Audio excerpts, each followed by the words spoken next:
We ready to go, Arto? You good? I took my watch off so it Okay. doesn't tell me my heart rate.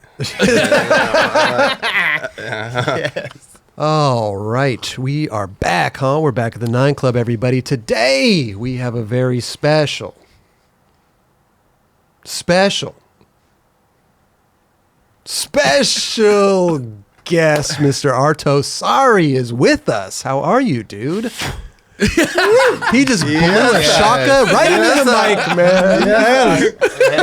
We know he's good. Yeah. Kelly? Hell yeah, dude. Yes, You have Arto, Arto, thanks for coming, man. You've just embraced the Hawaiian. I mean, you just blew. I don't even know how you just blew the shaka right into the atmosphere. Yeah, I feel like I'm starting to catch on, starting to submerge into the community and, slowly trying to become part of the reef over there. How long? How long have you been out there so far? It's been 6 years. 6 years? Yeah. Okay.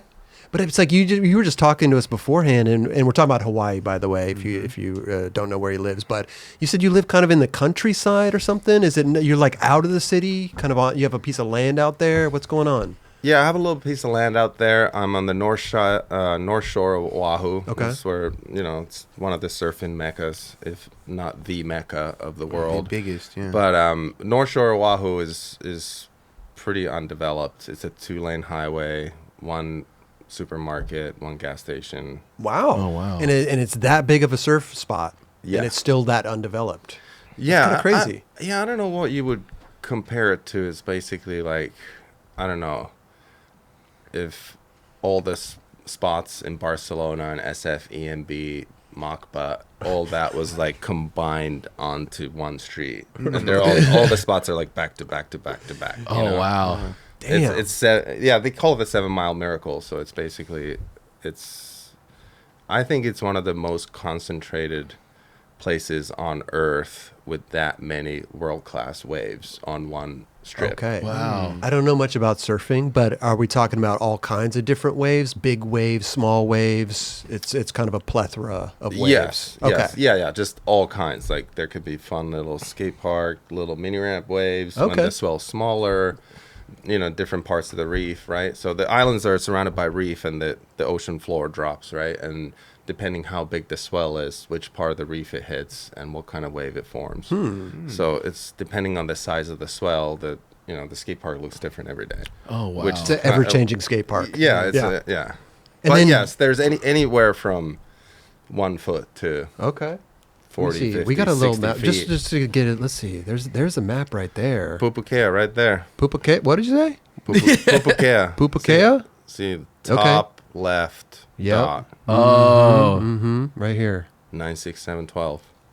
This is Pupukea. where you live. Right here. This is no. I'm just kidding. Yeah. Just blowing your hone in spot on up. here. That's amazing, though. It is kind of like off the beaten path. It looks Yeah. like it's kind of in its own little zone. Yeah. Amazing. So I mean, I guess North Shore will be considered as like kind of point all the way to Up here. Yeah, Kavela Bay. Yeah, like Kavela Bay kind of, and then Kahuku is like kind of northeast side. You start dropping on the east side over there. So, but my world is small. It's like Waimea Falls and Sunset Beach. Okay. That's my world right there. That's your little zone. That's my little world. Okay. So that's Nice. like North Shore. But then Laniakea, Chan's Reef, Laniakea, that's all still considered as, North Shore, Haleiwa. Haleiwa is like the little town next to us. That's like the closest little town. And why Hawaii? Like, was that like? I mean, we're gonna just work our way backwards. We'll start from the Right. beginning too. But I mean, was that kind of like a retirement type thing? Like going out there. I mean, whenever you were done skating, kind of like professional, like video parts, all that stuff. No, I mean, I always thought I'd end up in like Spain, Seriously? Barcelona, or Basque Country. Like Basque Country, I kind of always had my eyes set on Basque Country. I'm like, oh, this place is cool. Javier Sarmiento.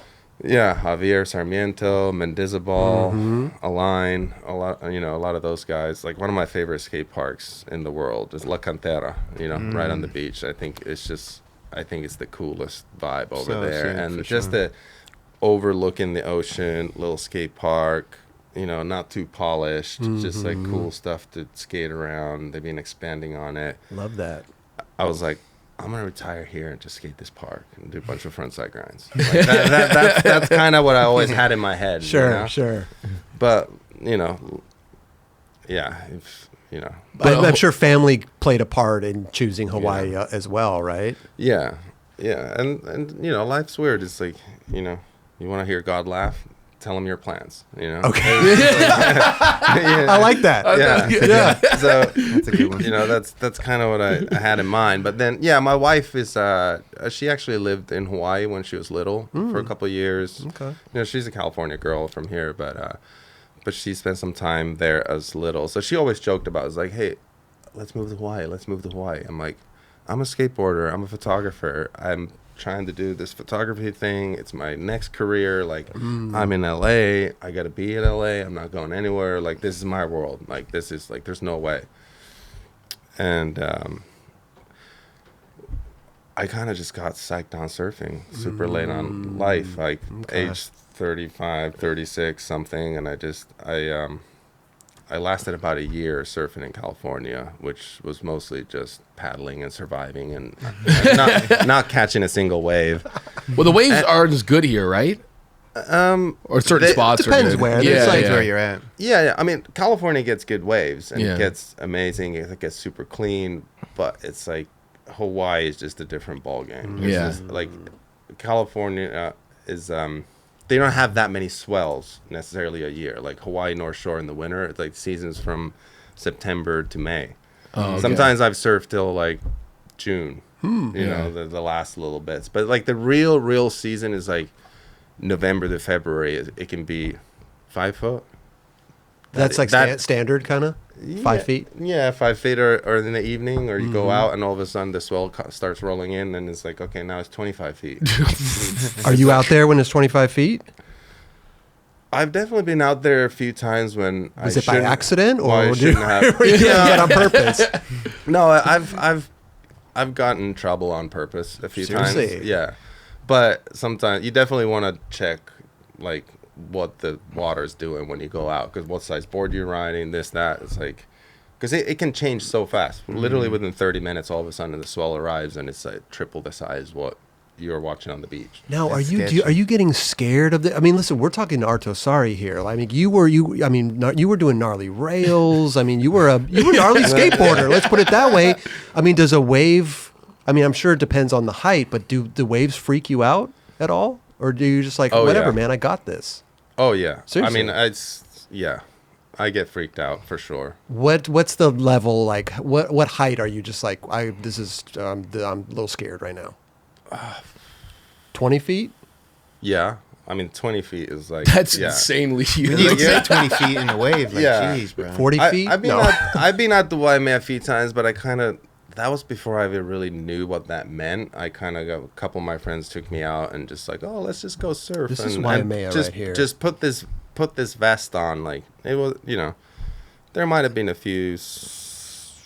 It wasn't that big. I but- can't even tell how big these waves are. Just the water's so powerful, bro. You gotta definitely be careful. You got to respect Mother All Nature, day. right? That's a day. 10-foot board.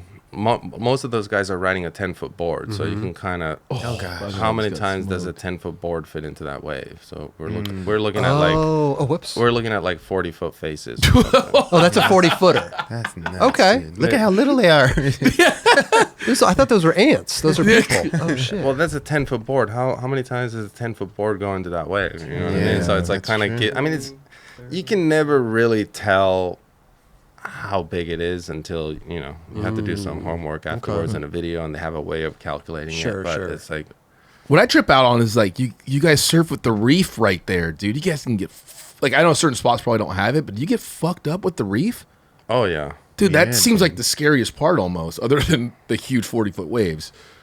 Yeah, so smaller waves, you're way closer to the reef. Okay. And more hollow waves, the more hollow and more of a barrel it is, it usually means that there's less water underneath. Like some of these big wave spots, there's so much more water moving around that it's usually deeper. Oh, Some okay. surfers like to think the bigger the wave, it's deeper water, so you can avoid the reef. Some people think it's safer, Okay, Oh, okay. okay. but it's like Yeah, I don't know anything about surfing, obviously, but yeah. There's no real safety. You know what I mean? This is why we don't have a surf podcast, because we know nothing about. So we can learn. We can learn. But well, let's take it back. Let's go back to it's Finland. Little kid in Finland skating. Yeah. Weather's kind of not the best out there, right? Couple months a year you have that's like really good to skate and stuff. Yeah, it's like May, August. September, mid-September, then fall, then it's summer. It's just, And then how did you how'd you get into skating out there? I mean, it's kind of the same weather pattern as Alaska, so 8 months. I'm not familiar.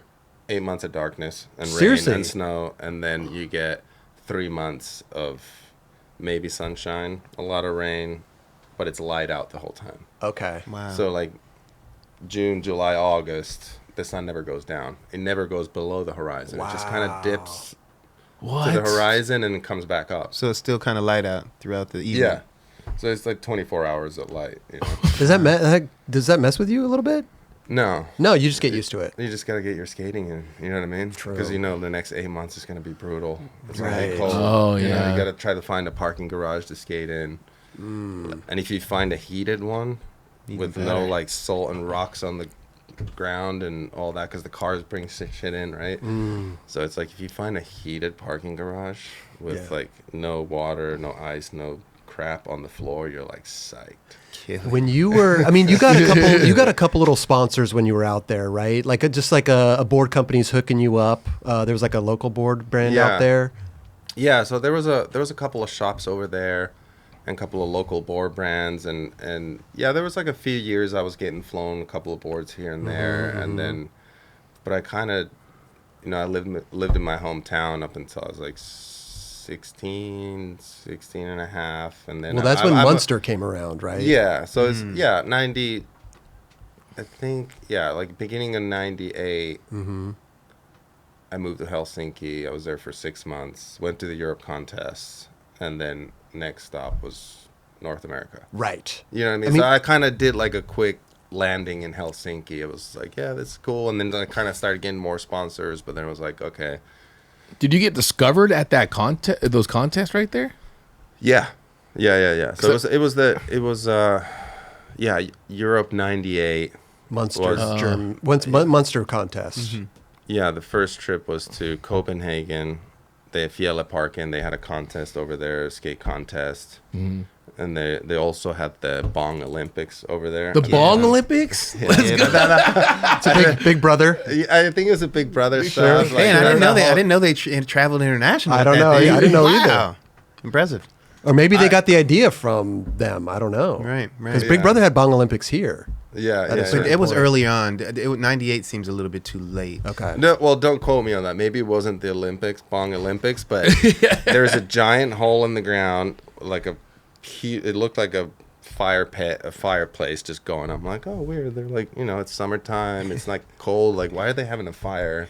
You just see this giant bamboo tube out of the ground. People are standing, just like taking hits and just like. Yeah, just falling over. Just like a tree. That's gnarly. That's funny, bro. Like, why are they inhaling the fireplace? Like, that's so weird. Like, I didn't even know what it was. This is my first time outside the country. I'm like, that's weird. Like, okay, there's some weird stuff over there. The skate park's over here. I'm gonna go over here. Right. But that's where you got noticed. From the like Danny Way, even Geoff Rowley. Yeah. Because they wanted you on Flip, in the very beginning. But if you want to go like really to the beginning, like beginning of the trip, Copenhagen was the first stop. There was a best trick contest. Fjälleparken was still all the asphalt stuff, like the banks and like a couple of quarter pipes and plywood. And Rune was actually the first one that saw me. Oh, wow. Yeah, the adrenaline crew was there. There was a lot of Americans and like different people already over there, and people kind of like started, they're like, hey, here's a board. You want to ride this? You want to ride that? But Rune was the first one that saw me, and he already called Flip, and he was like, hey, there's a kid. He put them on their radar. Yeah, I found out about it later. Okay. Like but Rune was already on it, like from the. He never talked to you about it. He just called them. No, and said, yeah, no, listen. he never spoke to me in person, like or anything. He didn't say anything. He just like he made a call, and so Jeremy and Ian and all those guys were like, okay, let's see what happens. Pause podcast. Okay. I need to tell you guys that this episode is brought to us by Athletic Greens. Ooh, we love Athletic Greens. We do. This is gold in a box, right? Love this stuff. With one delicious scoop of Athletic Greens, you're absorbing 75 high-quality vitamins, minerals, whole food source superfoods, probiotics, and Kelly's favorite thing in the whole world, adaptogens. I love There it is. adaptogens. This special blend of ingredients supports your gut health, your nervous system, your immune system, your energy, recovery, focus, and aging. Well, not only that, Ooh, tell me, Drone. contains less than 1 gram of sugar, no GMOs, no nasty chemicals or artificial anything, while still tasting good. Nothing budget, only buttery, right? Nothing budget, Yeah, please. yeah. But it also supports better sleep quality and recovery as well. Tons of people take multivitamins, but it's important that you choose one with high quality ingredients that your body will actually absorb. And it's also better when you not to have a full medicine cabinet full of, supplements. Oh, man. You know, Wait, you can- so I can get rid of all my supplements? Yeah, I was just over at Kelly's house the other day, opened the cap. I was hit with supplements. Get the trash can. Yeah. Throw them in there. To make it easy, Athletic Greens is going to give you a free 1-year supply of immune-supporting vitamin D and 5 free travel packs with your first purchase. All you have to do is just visit athleticgreens.com/9club. That's NINECLUB. Again, athleticgreens.com/9club. Take ownership of your health and pick up the ultimate daily nutritional insurance today, There which it is is. Athletic Greens. Take over your health now. Weird question, but did you know you were good? Like, did you have a feel? Did you know? Like, could you compare yourself to like who was skating around you and like what you were doing compared to them? Did you know you had something at that point in time? You're 16. Yeah, no, I mean, I had an idea. I'm like, I'm gonna give it a shot. Okay. I mean, like, I was a big fan of all the Europe videos. Like 4-1 Europe videos were my like favorite thing ever. It was just like, dude, this looks like the sickest vibe ever. These contests, and it just, I don't know. To me, that was like the raddest videos at the time. You wanted like to be a it was part just of it. fun. Yeah. It looked fun, Obviously, all the company videos were crazy and stuff, but it just looked like a bunch of people getting together, having a good time skating. Sure. This So is obviously- 411. Yeah, that's Lausanne. But I was a big fan of the Europe videos. So I was like, you know what? I'm going to go and see if I can try to get in these contests. And it took a little bit to convince some people to let me skate in it. But after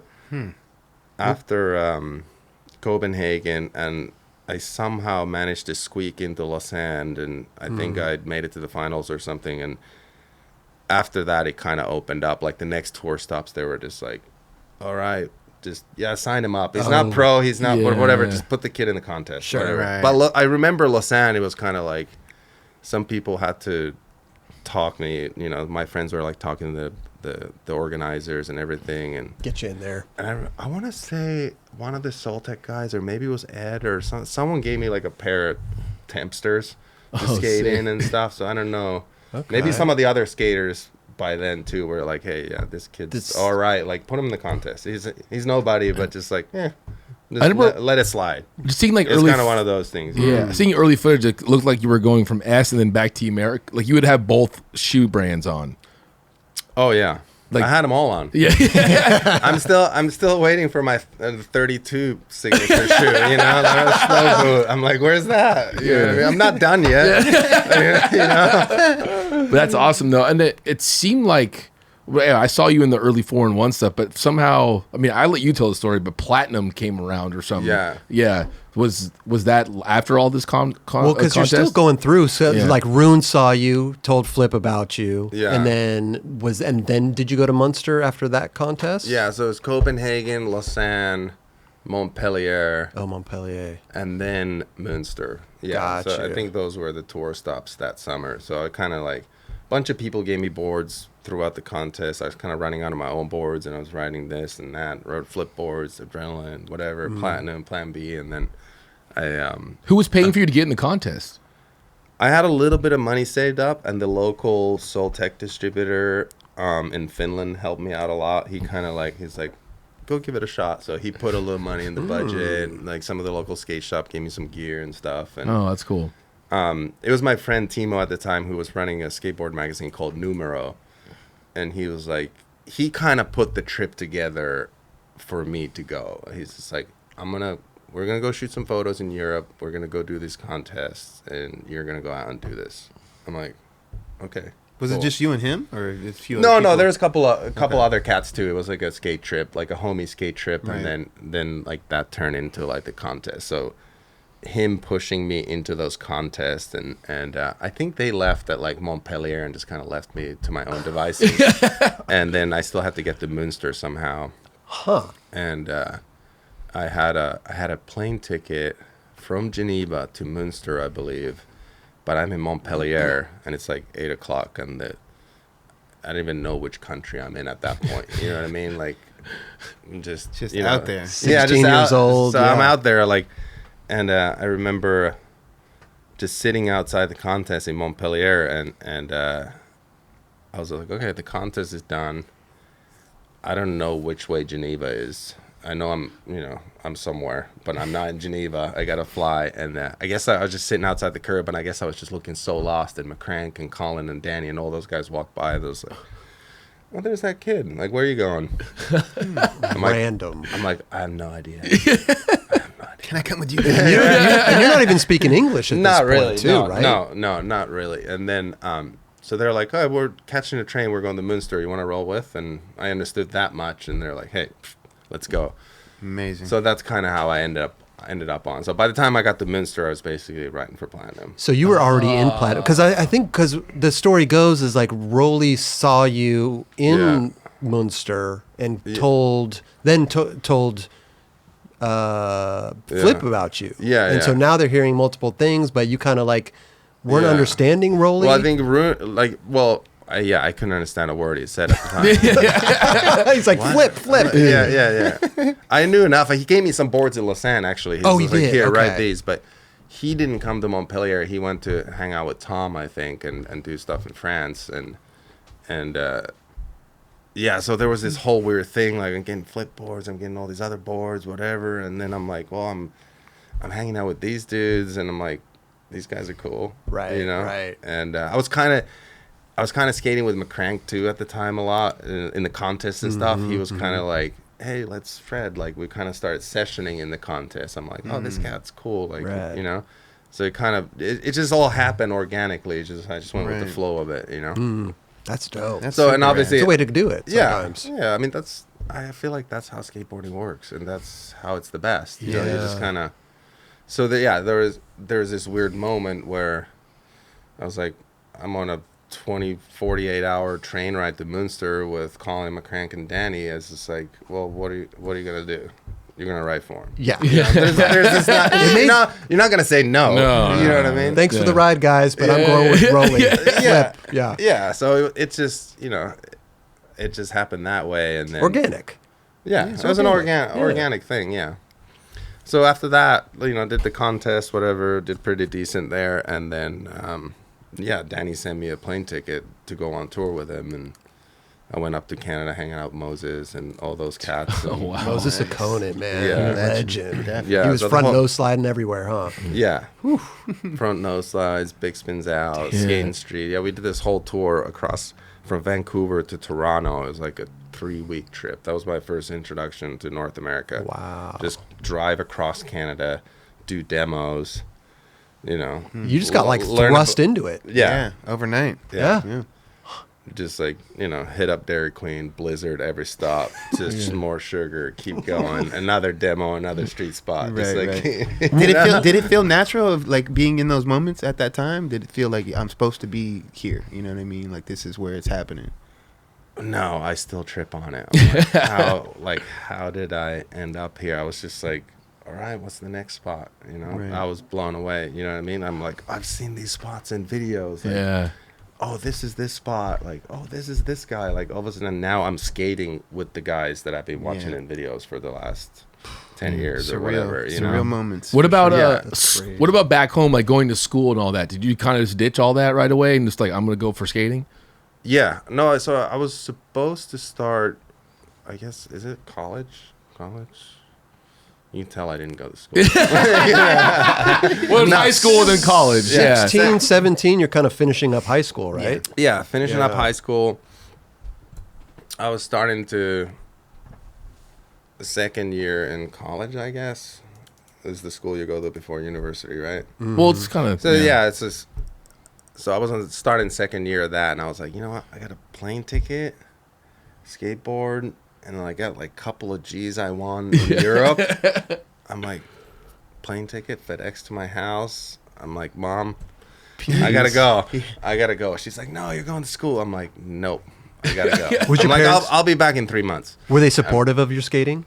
Yeah. Okay. No, they were super supportive, but at the same time, it's always like school first. Right. Yeah. Like you got to go to school. You got like, you know, everyone knows skateboarding only lasts so long. It's just like, hey, go to school. Especially back then, too. Skateboarding kind of, you know, when you get to a certain point in your 20s, we're talking like later 90s. Like it wasn't like it is now. Like dudes in their 40s are still doing it. You know, it seemed like there was like an actual like cutoff. Yeah. And like you said, parents can see now there's something in it. Like they have kids now, and they're like, oh, it's in the Olympics. There's all Tony Hawk's like one of the biggest guys in the world. It's like that cutoff though was getting extended as the years 100% passed. For 100%. For sure. I mean, skateboarding is way bigger now. I mean, there wasn't even a thought about Olympics or thought about it being a career. It's just like you're a bunch of kids playing around on a piece of wood. It's like it's cool, but you're going to school. Yeah. So right. If you are going to turn into an adult at some point, you got to go to school, get a job. But obviously, like maybe things would have changed if you didn't get that plane ticket out to Vancouver, you know, and Canada and skating with those guys, you know? Like, who knows what could have happened? You could have maybe gone to school if you weren't, because it seemed like that was the deciding factor. It's like I'm going out to Canada. True. Yeah, who knows what I'd be. Yeah, doing. right. I don't know. I mean, I might still be in Finland. I don't know. Maybe that could be like that was probably like the major turning point right there. You taking that trip and just like because it was on from that moment on. I mean, the only reason I was able to go, I was underage. I told my mom, it's like, hey, if this doesn't work out, I'll be back in 3 months. Like I'm gonna be gone a couple months. Let me just go skate for a little bit before the winter comes. Whatever. Like I'll pick up the courses. Like I can make it out. I can make this. Yeah. You know. Isn't that funny? 3 months and then go back and then come back for another 6 months and I mean that first year in States, it just all happened real fast. It went from 0 to 60 within a year. Right. And then when 2 years was up, and it's 99 to 2001, basically filmed SOTY and Menikmati. What happened there though? Because was Platinum was it on its way out and that's how you got on Flip, or was it already out and you got on Flip? Because I know there's a story where Danny Way like passed by you. He's like, "You owe me money, man," or something, and you're like, "What?" Like you're already on Flip, like you didn't tell anybody or something. Right. No, I think it was a hard time because I think the trip from Vancouver to Toronto, so it was a Platinum Plan B. It was all the boys. There was a trip. But I didn't know at the time. Colin flew off halfway through the trip, and I think that's when they closed Plan B down. Gotcha. And soon after that, so by the time I spent a few months in Canada and then came down to Cali, by that time, like, we got the news, like, okay, Plan B's gone. I'm like... Platinum's next. Yeah. So I knew it was just like, okay, this is done. So I was still on that trip, and then I linked up with the Flip guys, and they're like, hey, let's do this. How did you link up with them? Because you ended up staying with Rowley and Templeton, right? Yeah. How did that even come about?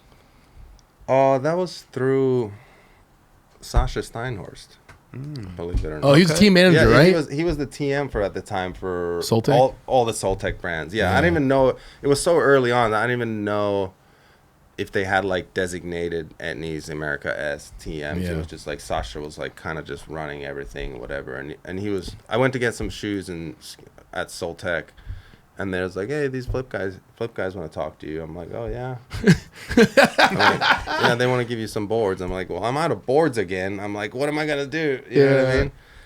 So it's like perfect timing. Yeah, it's like, I want to go skate, but I got no boards. It's like, let's see what they got, and then. But did you have like an idea like who you wanted to ride for, or are you just free flowing like whatever happens?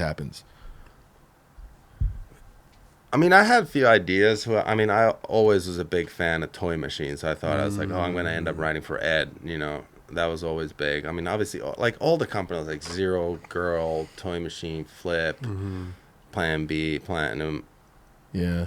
I went to write for Plan B. I was like, I wanted to write for Plan B, but they're like, no, you're writing for Plan A. I'm like, well, it's funny because like I love it. I mean, to be brutally honest, like, yeah. I mean, it makes sense because Plan B was like the company, you know, and then Flip kind of came out of left field too. It was like big, but then when Flip came to the States and all these dudes came in here, everybody was like, "Who are these people? This is they're killing it." What year did Flip start again? I want to say they came to States in 93, 94. Yeah. It sounds better, yeah. Same. Like all that high five footage of Penny skating, I think that's 94. So they already been here for a little bit. It was kind of like the heyday of, like, I think 94. All that footage is filmed 94, 95. Yeah. I mean, that's when that's when the Tom Penny in the States just kind of blew up and people were tripping on this guy. So many board brands dropped around 92 to 94. Like, it's like a lot. Yeah, the first splash was like Andy Scott, Rune, Rowley, Penny. Yep. That was like the core. Luke McCurdy. Luke McCurdy, but he was just like, yeah, I'm good with this pro skating thing. I'm just going to work and come and skate with you guys when you guys are filming and then smoke you on every game of skating. It's like, why don't you film some stuff for the video? Yeah. He was a homie. But so that was, I feel like that was the early splash, and then obviously Molly, Ali, all that came along, and then I got on, and Alpiar got on, so we were bashed in. Like, that was like kind of and that's that. Once they got all the younger kids on and everything, it's like, okay, now they got a bigger team. Let's start filming a video. Right. You know. So this was 98-ish, 98, 99 when you got on. Officially, Flip? 98. 98. Yeah. Okay. So how did you find out? Like October 98. That's gotta be You have November 98. Yeah. Ed and Geoff living together. How did you choose? Like, did Toy Machine offer you at all to ride for him, or was it just Flip? No. I don't think Ed ever even. It was just, at that point. It was already like I was on Flip. It just kind of went that way. It was just like. Is that where you went and stayed at when you came to California, or when you stayed in California, or? Yeah, so I stayed with Danny for a little bit, and then I stayed with Sasha for a little bit too toward the end of the trip, and then I was just like, it was, you know, you could just tell Platinum was over and everything, and I was just like, okay, gotta move on, make moves. But that was like one of the scariest things. I was like, oh, I gotta call Danny. Like, oh shit. Oh, so you called Danny? I tried to. I don't know if he ever picked up or whatever. I don't think he even. I don't think I even got to quit. I think I just put an effort in. I'm pretty sure It rang once, you hung up. I tried. Oh, he didn't answer. He didn't answer again. Yeah. But it must have been insane skating with those two guys, just those two guys alone, Templeton and Geoff Rowley back then, because like they were doing it. And Geoff Rowley said that you inspired him back then because you were just wanting it. You were really good, progressive, you know. Oh yeah, for sure. It was such a perfect storm at that time of people coming together, and skateboarders obviously can feed off of each other, but then you add a filmer in there too that's like just wants to make the best looking footage. Sure. And then all of a sudden you're like, okay, this is working, you know, and then stuff happens. Yeah. You know what I mean? Like, we got super lucky that we got the film with Fred at the time. He was coming up. He was young and hungry. He was like, I want to make a skate video that people are going to remember. Yeah. We're like, okay, well, we want to make some tricks that are going to be up to par. Right. You know? But when you're filming that stuff, like, it's hard to gauge, like, what's good. You see other videos coming up. You hear something that's Heath's done. It's like, well, that was 32 more stairs than we skated last week. And he backtailed it? Oh, my God. I'm like, he's already rinsed every spot at UCI. I'm like, what are you going to skate? Yeah. So I feel like one of your breakout parts was your 4-in-1, the Wheels of Fortune. Oh, yeah. Yeah, that had to have been like, that was kind of your breakout thing. That was like, back then, it was like getting a checkout in Transworld. It was like, this was you. Like, this was your time to shine right here, I feel like.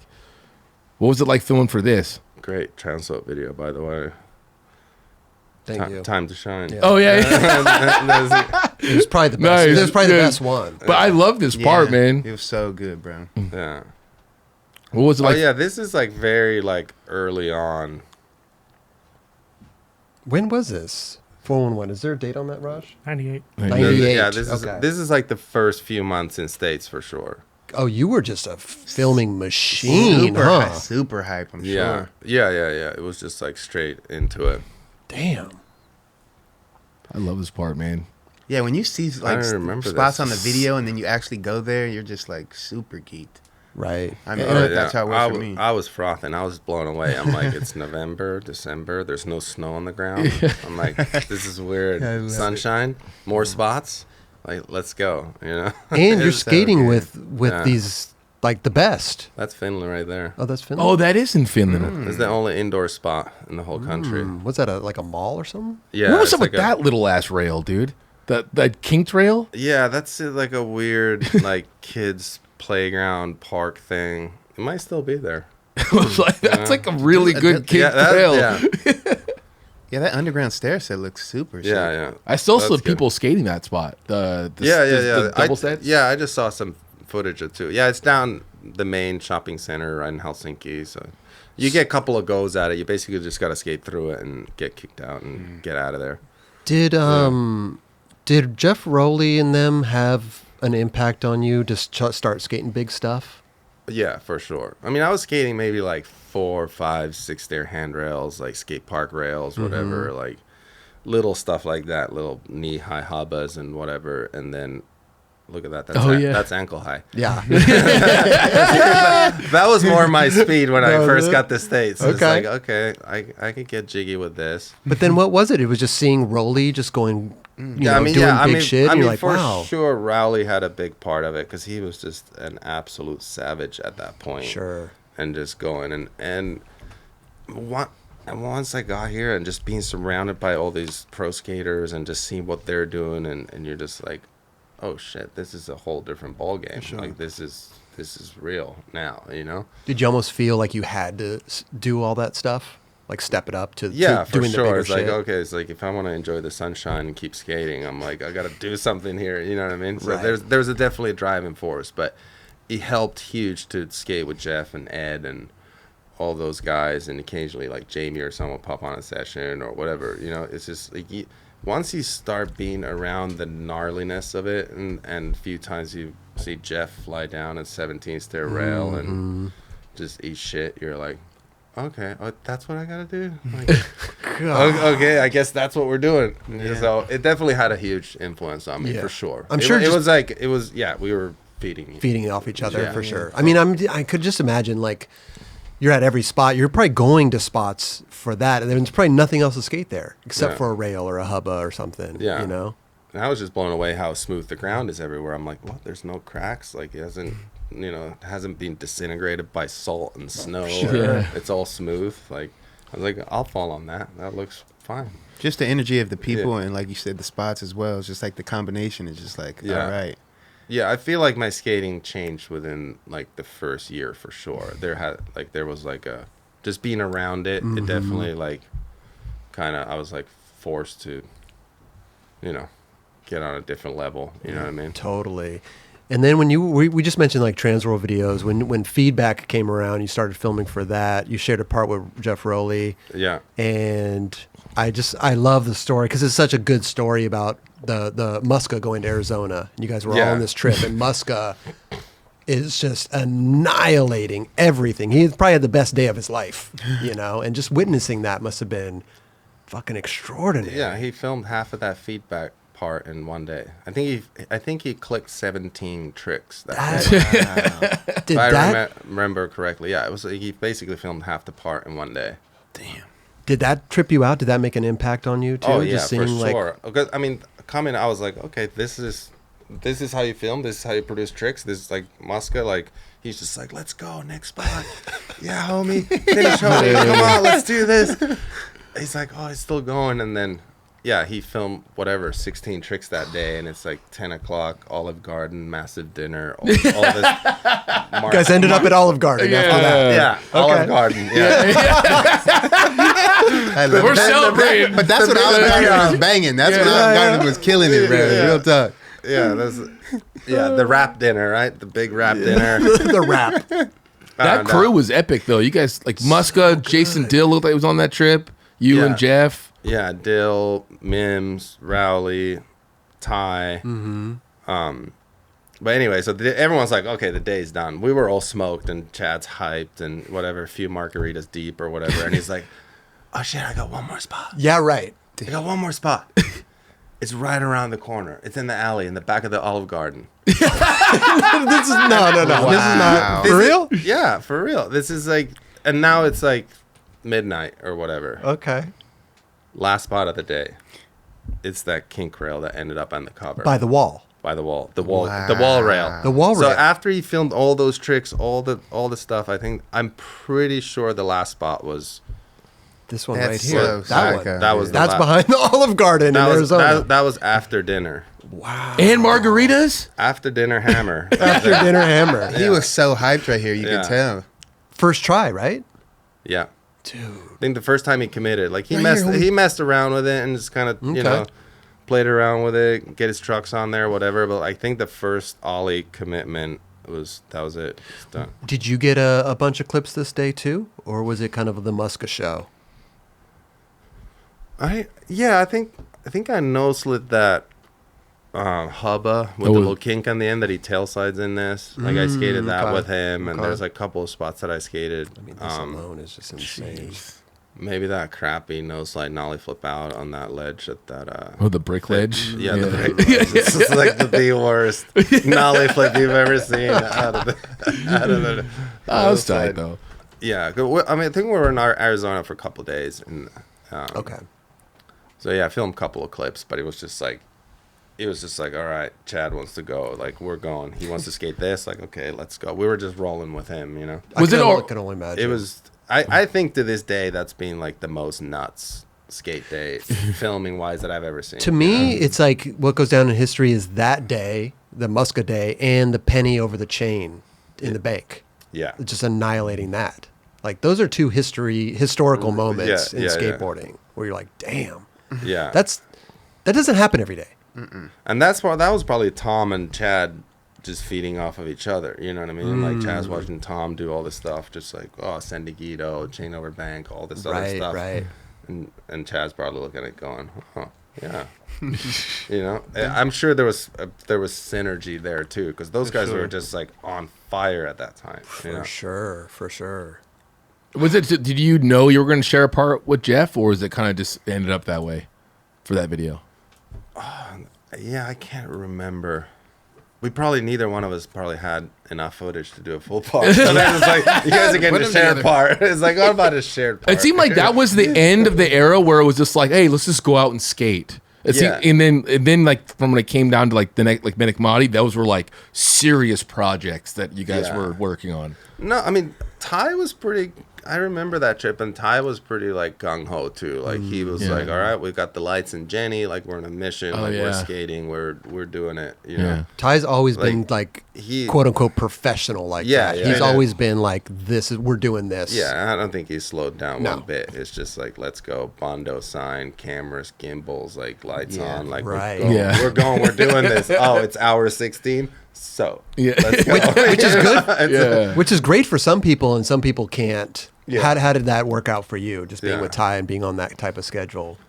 I mean, I feed off of that stuff for sure. Like, if you see someone else being so psyched in their craft, whether it's skating or filming or whatever, like, I'm definitely like, okay, this guy's True. he's going 110. Like, Yeah. it makes you, Match the yeah. Match It's the like, okay, you gotta energy. give it what you got Totally. too. Yeah, You know what I he mean? Ty Motivating. Evans has definitely brought the best out of people, I believe, in sure. skateboarding and skateboard tricks, and just kind of saying what you're saying. Let's like match the energy, you know? It's Yeah. like this He guy's out definitely here did that for doing me. it, bondoing Yeah. stuff. He's out there Yeah. with you in the gutter, you All know, day. and psyched to be there. I feel like there's a huge difference in that, and that synergy between a skateboarder and a filmer and a photographer, like it all has to work together, and the better the vibe is, like everyone's got their people they want to film with, right? Like, okay, I might die on this one, so you're like, okay, call Sturt. You Call know, Sturt, yeah. call Sturt, Yeah. get him shoot the photo, whatever. Like Fred's filming, whatever. Like you can trust these people that they're not going to miss the trick. They're going to press record at the right time. You know the angle's going to be good. You know it's going to look sweet. It's just like there's a certain kind of unspoken trust that develops between filmers and skaters, and you have to, in order to make a great video part, I think you have to have that energy, you know. It's like it takes a long time. You can't do a great video part under a year. No way. And you can't do a great video part with somebody that you don't like. Exactly. Yeah. You have and to don't trust. them. Yeah. And don't trust. Yeah. Right. Yeah. It's just not gonna come out great. It's not. It's gonna be good. But it's not going to be great. And you have to be able to like just focus on what you do, and they focus on what they do. You know, Ty Evans is going to get the angle. You know, French Fred is going to get the angle. Yeah. You know, and you know, Sturt's going to get the angles. And Atiba. No. I mean, I'm not trying to. I name 5. You leave 5 off, right? There's 100. You know, there's great photographers. Right. But everyone kind of develop. You're always going to develop a relationship. Whatever, you find your crew, you find your people, you find your trust, and then you have your circle. You don't have to worry about it, and you're just like, okay, everyone knows what they're doing. They roll up to a spot. Oh, this might be a kick out. Okay, stay back. All right, go in, step in. It's just like, you know. Yeah. Once you find that right crew, you don't have to like think of any other stuff. It just all kind of just works. We know Dan Sturt was, hey, I might die. Let's call Sturt. Yeah. But was there another photographer that you really clicked with? And that was like your guy? Yeah, I mean, I always loved Atiba for sure. Yeah. And Atiba was kind of like, okay, go skate LA. Like, okay, let's hit up Atiba. Like, he was on a roll. He knew the spots. He was fun. Right. No stress. Like, you know, it's, and obviously he was already linked with Transworld. And, you know Atiba's photos are going to get run. 100%. You know what I mean? There's always that too. And possibly get the cover. Yeah. Possibly get the cover. It's right, like, right. You're going to want to get the cover, go shoot with Atiba. You know? Better possibilities. Yeah.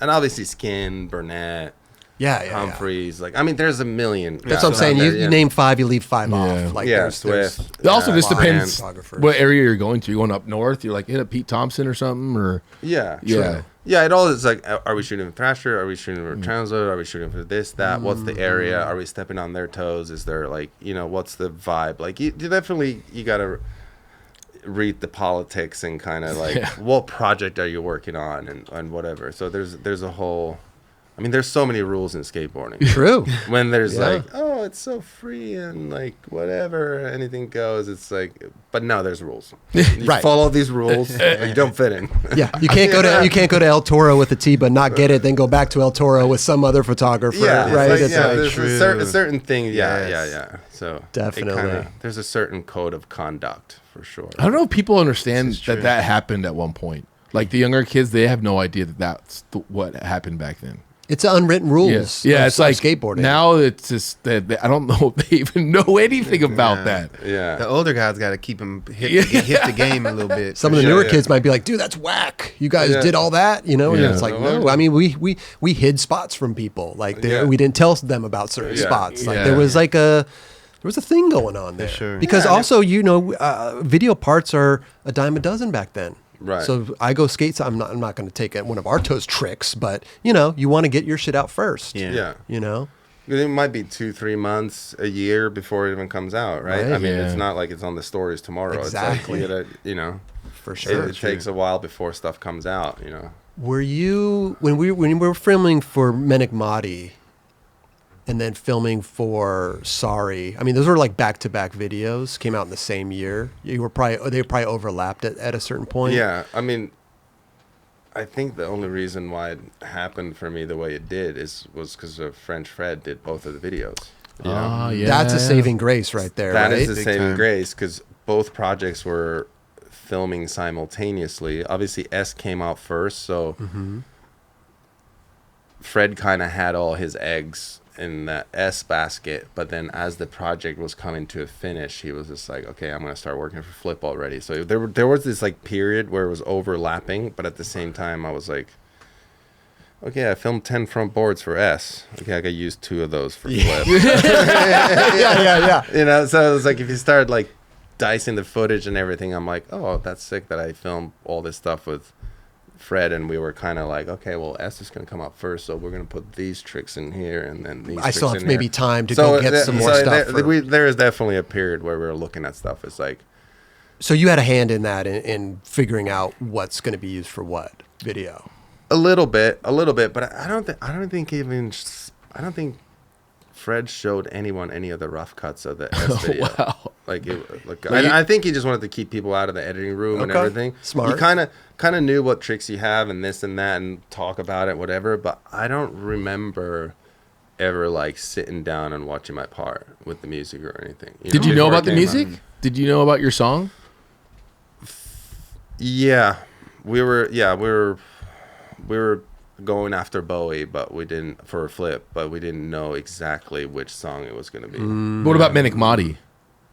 Yes. So you had, because it was it was CKY, right? Yeah, so I was hanging out with Bam quite a bit at that time and stuff, and I was super hyped on CKY and stuff, and I was like, dude, let me use your brother's music for this. I was just super hyped on this song. It went good, dude. It did. And I think it was on an existing song, or I want to say they like kind of catered it toward the video or something. Interesting. Like there was like some minor tweaks, I think, done to it. God, if I remember correctly. I love this too lip slide line.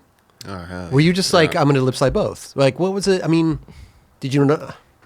Did you no slide it too? Yeah. Do you know? There's a no slide somewhere. But it's funny to me because like I wouldn't really think about like, oh, you know what?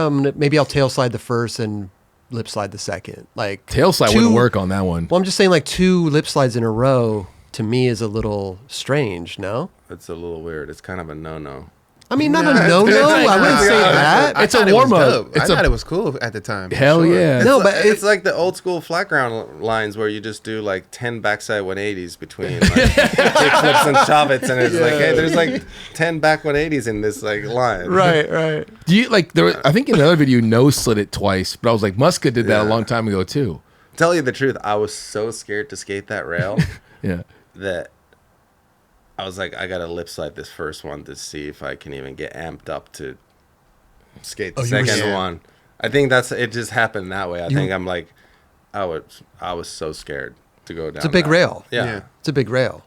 And it's square. A lot of skaters don't like skating square rails. It's a fat and square. Well, there's more material on a square rail for you to stick. And that's kind of like, okay, if you're not on the edge or whatever, like if you're flat on a fat piece of steel, like there's more friction, right? Than a round rail. Round rail is not going to like, stick as easy. There's more friction. So what?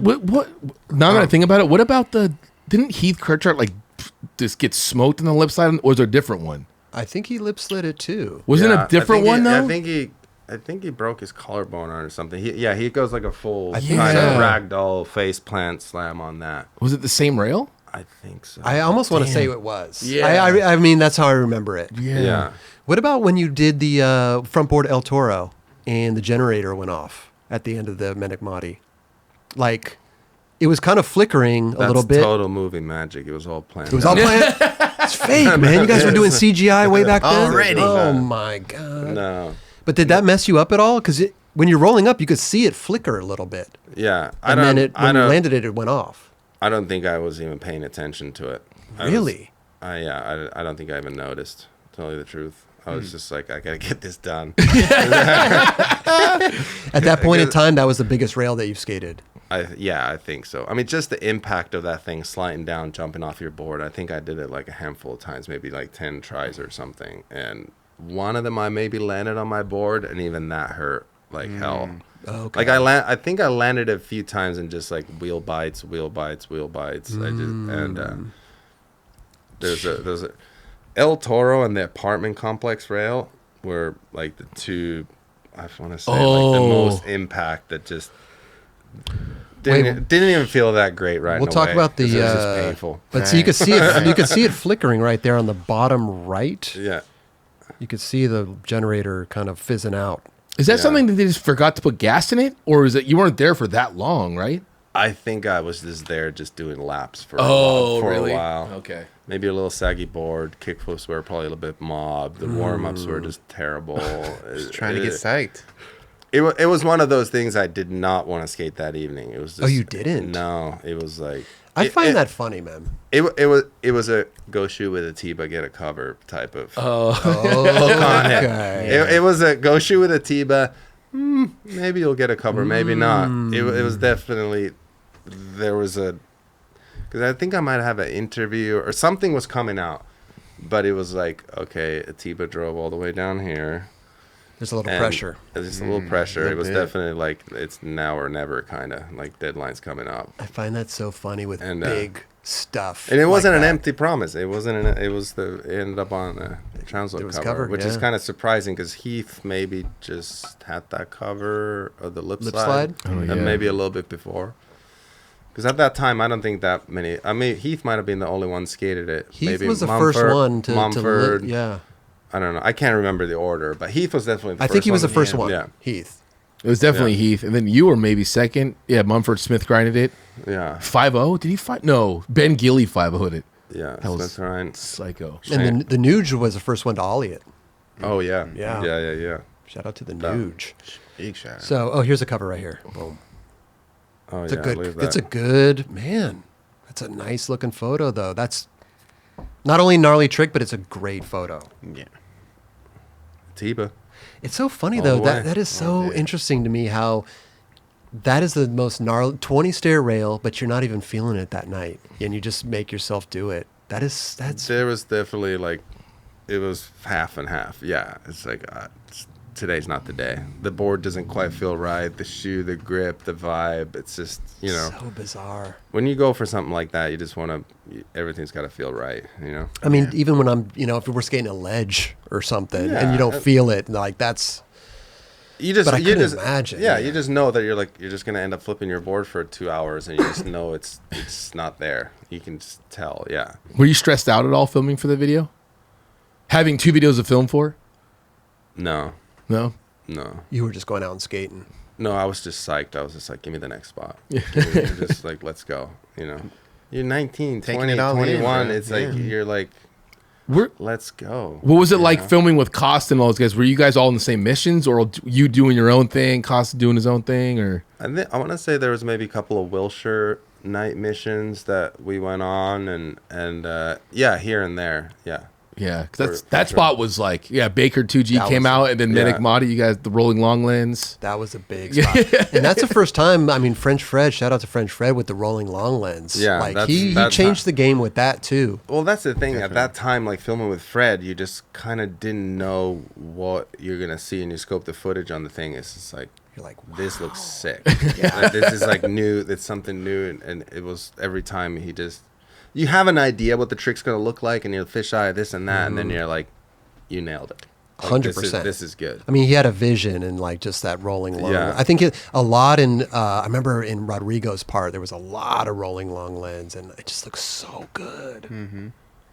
Yeah, but at the time you're filming it, you're so immersed in it. It's just like your next spot to the next spot to the next spot. True. And before you see the video as a whole put together, you don't really know like what it does. You know what I mean? And even then it just comes out as like, it's another video that's coming out right now. Girl's bringing out a video next month. It's going to be sick. And, there's just like, it's one of the videos. You know what I mean? For sure. You just, But even like, like going to the Flip Sorry video, like all those dudes' parts are so gnarly. Were you even involved with any of the Flip Sorry parts? Like, I mean, videos, like were you seeing what everybody else kind of was doing or had? Yeah, a little bit for sure. I mean, we at the time, like we'd go on a lot of filming missions together. Like the dudes would be in the van together, and there's a huge camaraderie, and obviously me and Geoff were like on a mission to find the biggest possible stuff to throw our carcasses down. Sure. But then, there's. This is when you Jeez. That's my first 3 months in States, right there. Oh. And then you went to Vancouver and did the same thing. You hit your head and split it open, right? Yeah, month and a half Vancouver. later. So the first 5 months in States, I knocked myself out twice. Oh my gosh, dude. And I barely maybe finished the Form 1 part. Maybe I had some of that footage logged in. I don't even know if that had come out yet. Wow. So what? You went to the hospital and then just came right back out and started skating again? The San Diego one, I maybe started skating the Huntington Park like 5-6 days later. Damn. But it felt a little weird, like pushing down the street and your brain's just kind of like, it feels like hitting the sides of your skull. You're like, a little dizzy. To let that settle for a bit. But yeah, I was like pushing around in a week, and then a couple of weeks into it, then it kind of went away. I mean, I think I got super lucky both times that it wasn't worse than that. So that was way before filming for this video, or no? It's basically the first two things I filmed in States was I knocked myself out. Oh, twice. okay, yeah.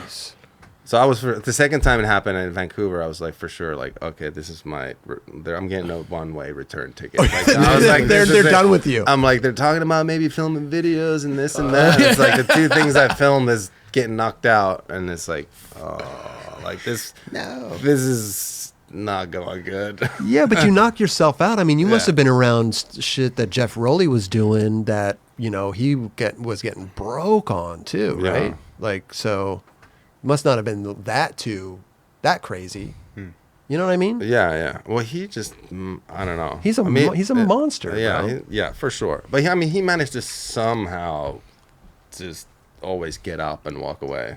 I never had to call the ambulance on him. No. Yeah. But reverse though. He called the ambulance a couple times. He definitely looked after me a few times. Yeah, that's. So did you didn't feel any pressure after dropping Menikmati going into filming the Flip video? I feel like the Flip video was probably the most anticipated video like of that time right there. Everyone was thinking it's going to be the gnarliest thing, which it was. You didn't feel, did you feel that? Not really, because I was just so psyched on going on filming missions and just like finding out spots, like new stuff to skate, going to Barcelona. I was just like, get me to the next spot. Kid in a candy store. Kid in a candy store, clucking more footage. Like I didn't really think about any of it. I was just like, all these other guys on the team are gonna have the last part, the gnarliest part, whatever. I'm just like the little kid coming on, and I'm gonna have a part maybe, or end up in the last part, or the friend section, or whatever. Like I wasn't thinking about even like I wasn't really even thinking about the order or anything. I was just like, Did you find any competition at all between, like, you have Mark Appleyard coming in? We were like, this is like a new younger kid. Yeah, I for sure thought that Appleyard is gonna have the last part in the SOTY video. I was like, this kid's way better than me. Like he's like way more tech, way more gnarly. It's way easier for him. He doesn't even fall. Yeah, it's like all right. He's always looks so clean. Yeah, he dresses well. Let's go. Let's just like fuck around, nollie flip on the clipper. Like I was. That's amazing. There was definitely a little bit like, oh shit. Dude, like the new kid. Yeah. And you have Bastion coming in there too. And then when Bastion came along, it was just like, oh great. Yeah. They're definitely sending me back now. It's just like, who cares about a front board when he's cab flipping into it down to 16 or whatever, you know? Did I don't know if I told you this, maybe I did, but in your opening line, it was the first BGPs I've ever had in my life. It was with you and the switch flip and the fakie front flip down the stairs. Oh yeah. I'm just like standing there with my board, just like it's just me. It was me and you skating. I think I half cab flipped it that day. Yeah, and I think you were nice enough. It was like super dark, and you held like lights up for me. It was like a flash. This one right here. This one. Yeah. It's just like that stair was so good, but that's me right there. Oh no way! It was It was right when I got on expedition, like that week. But anyway, sick. I loved that part a lot. Yeah, those are fun stairs. I remember the ground just being so smooth, no cracks, nothing. It's like a perfect set of stairs. Did you always choose your song? Like you said, the Bowie one for Sorry. Like how did you end up on that song? Because it seemed like it might have been hard to get right. It was always a collaboration. We listened to tunes, like whatever would get us hyped to go skate. And when we were filming those videos, anytime I hang out with Fred, like Fred was such a Bowie fan, so we just listened to all the albums back to front so many times. And we're just like, someone's going to end up with Bowie songs in the video for sure. So it's just like kind of I don't know, finding music's so hard.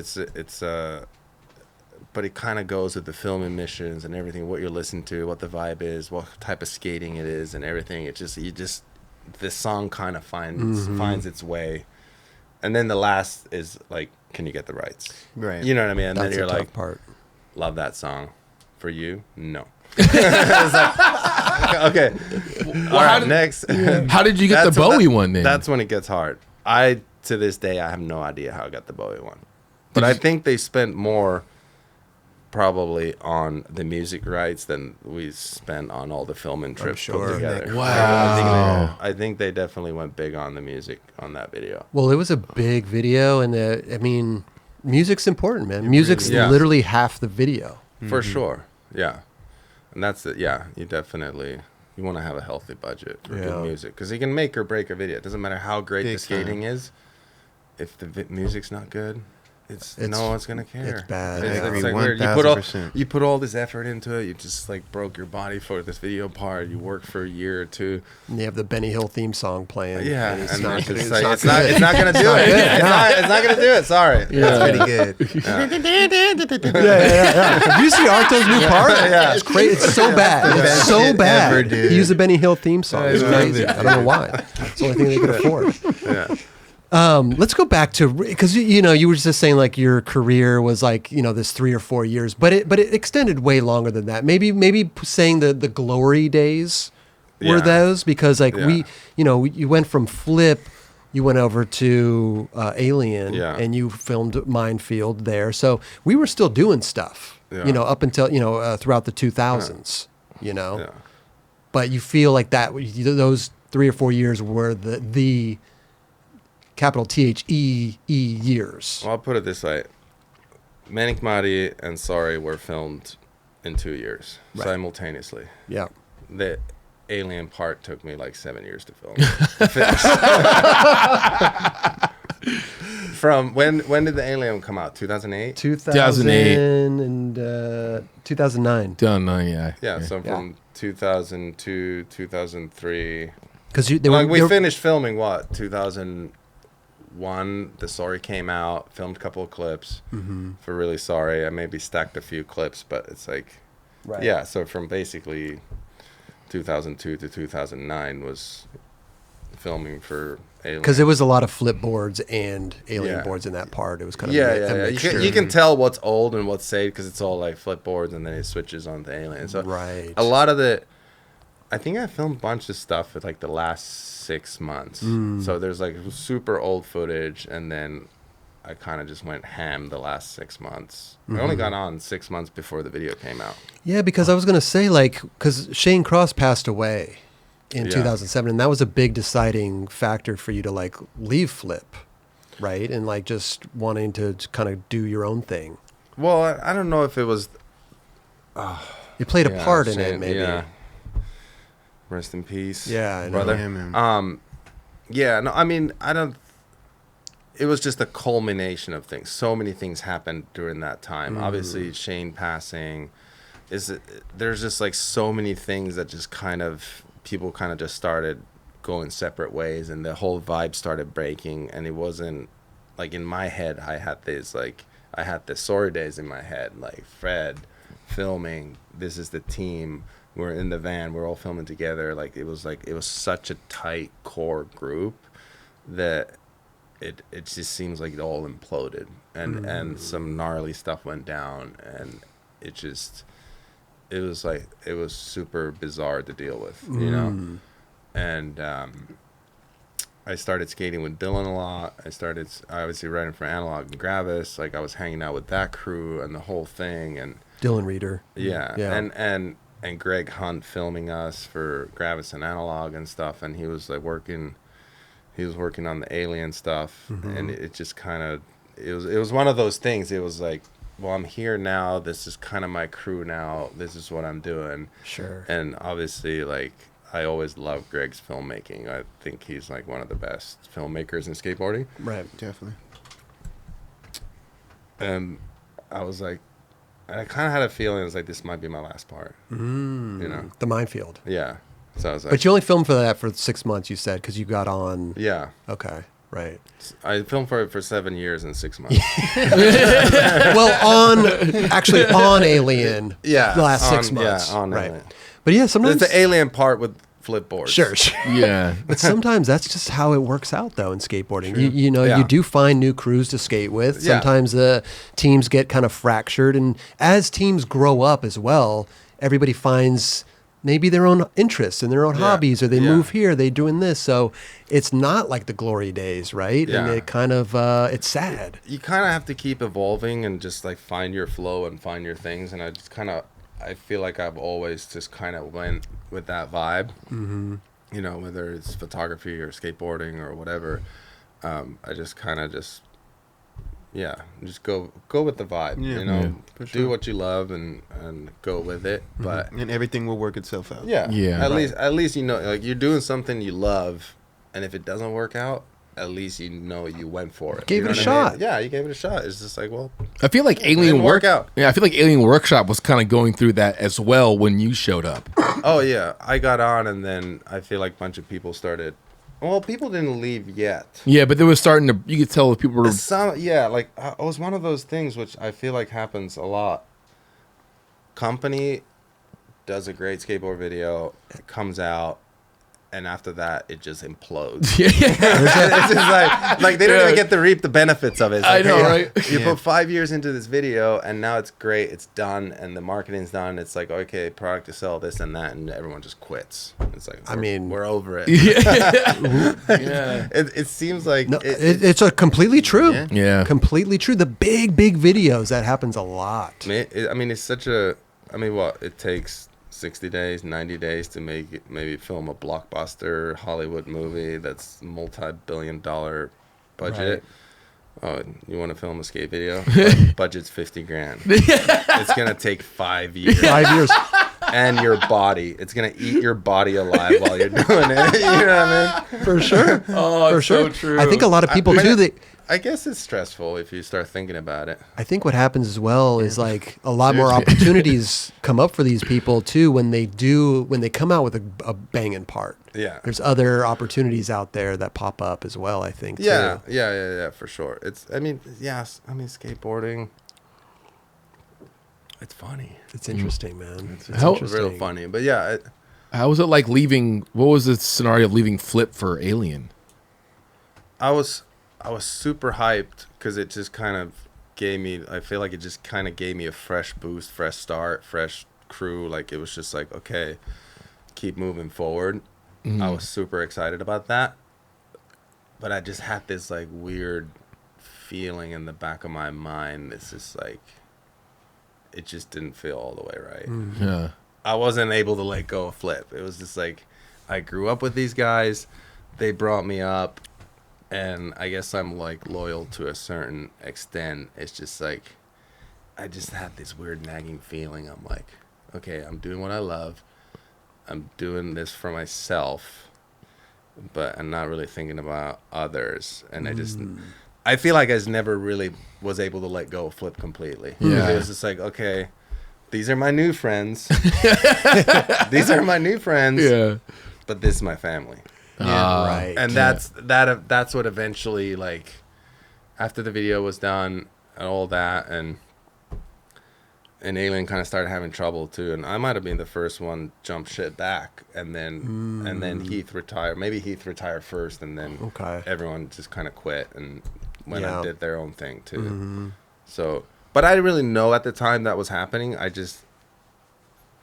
It's like instinct almost. It wasn't even like, oh, Alien's gonna go south. It was like, I think I got out of there before that. I just had this thing. It's like, okay, yeah, this is my family. It's in my blood. It was just too much history. It went too deep. I was just like, I can't do anything else. I have to go Especially back. if you're searching for that same feeling, you know what I mean? Or at least wanting that same and feeling. you're young, and you're just like, oh, I gotta go do this thing and whatever. And it felt, that's the thing about it. It's like, even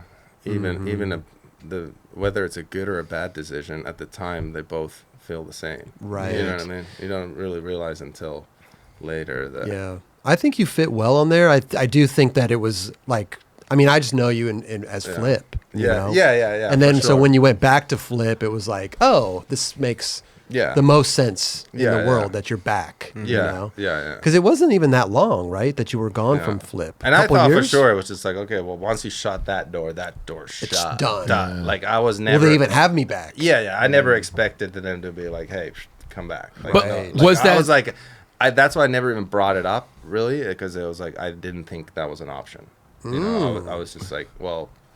Yeah. That's done. But then what happened then? Was it through Rowley? Was it through what happened?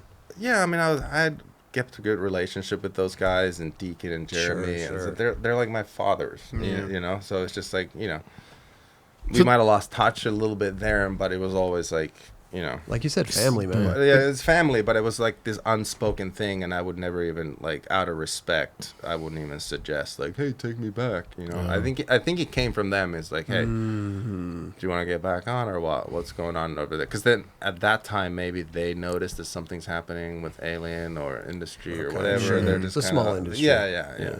But They're you left on like a good accord, like when you first left. So I'm sure that yeah, why the door was open. Yeah, You know what I mean? for sure. And I called Jeremy, I called Ian. It was a whole thing, and then obviously, like, we had to make a deal. It was like, hey, we'll buy the footage. Alien bought the footage. And Jeremy and Carter spoke, and you know, obviously they have they always got along. They have a huge respect for each other and everything. I was just like, I'm out of this. Like, Jeremy and Carter, you guys deal with it. Figure it out. You guys are the adults. I'm just a kid. That's like you guys deal with it. It's like you're an NBA star getting traded from team to team, and they're dealing with you. Like, all right, I mean, I was really lucky enough to be able to deal with those two guys. Like, hey, this is how I'm feeling. Like, let's figure this out. And it was, you know, it was high emotions and everything, but it's, you know.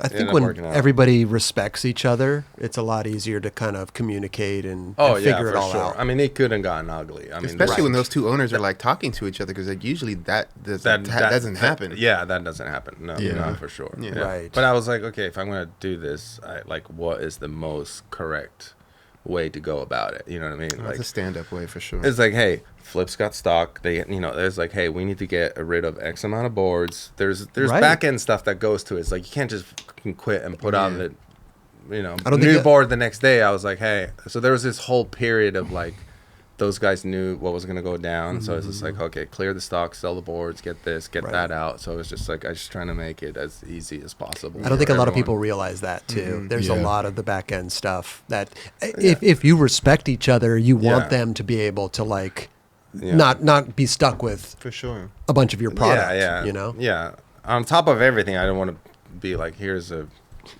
tens of thousands of dollars in damage too, and boards that you got to screen over or whatever. For sure. But during that time, did you just start writing Alien boards but not put anything out and to start filming for the video, or did you keep writing flip boards?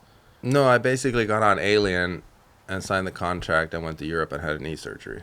I got a new ACL and then just got laid up for a few months. Wait, you signed a contract and just went straight to surgery? A week after, yeah. That's gnarly, dude. Did they know you were doing it? Yeah. Oh, they knew, yeah. I was like, are you sure you want to put me on? Like, I got to go get a new ACL next week. They're like, yeah, we want you on. I'm like, great. And you got a video coming out in 6 months, and I got to go get a new ACL. I got 6 months to film. Ooh. Wow, that's a lot. But I went to Austria and got synthetic ligaments put in my knee, which wasn't the wisest choice. But putting synthetic ligaments in, you're at the gym the next day. So what do you mean?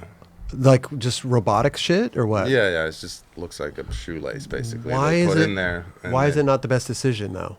Is human ligaments better? Yeah, human. Cadavers. Cadavers, or if they use your own stuff, your hamstring or whatever, if they can use your own body parts. Yeah. Okay. But I already used my hamstring before that, so I was like, okay, that didn't work. That was like the second major reconstruction at the time, I think. And I think I had to get an ACL and PCL done at the same time.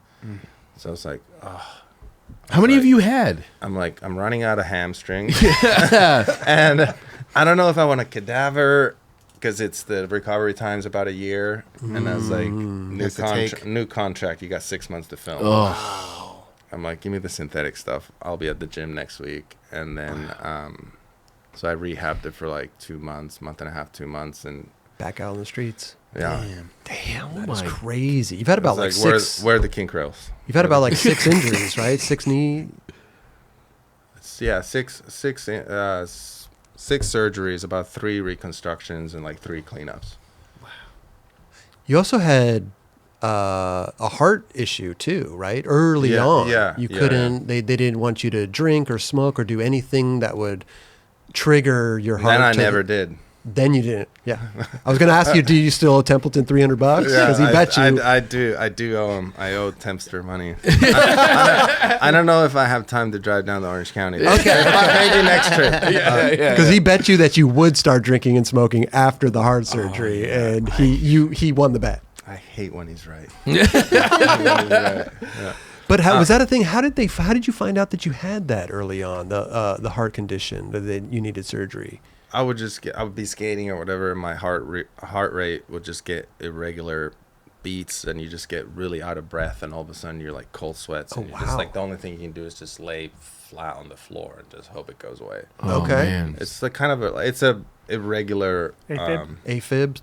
Yeah, it's called Wolff Parkinson White syndrome. WPW. Okay. So it's nothing like deadly or whatever. I mean, maybe over time, if you don't take care of it, whatever, maybe it can have some serious complications. But usually, it's more like a irregular heartbeat that can be controlled with medicine or surgery or whatever. But it's not like it's not full on like open chest surgery. So they went in, fix your heart, and you're good.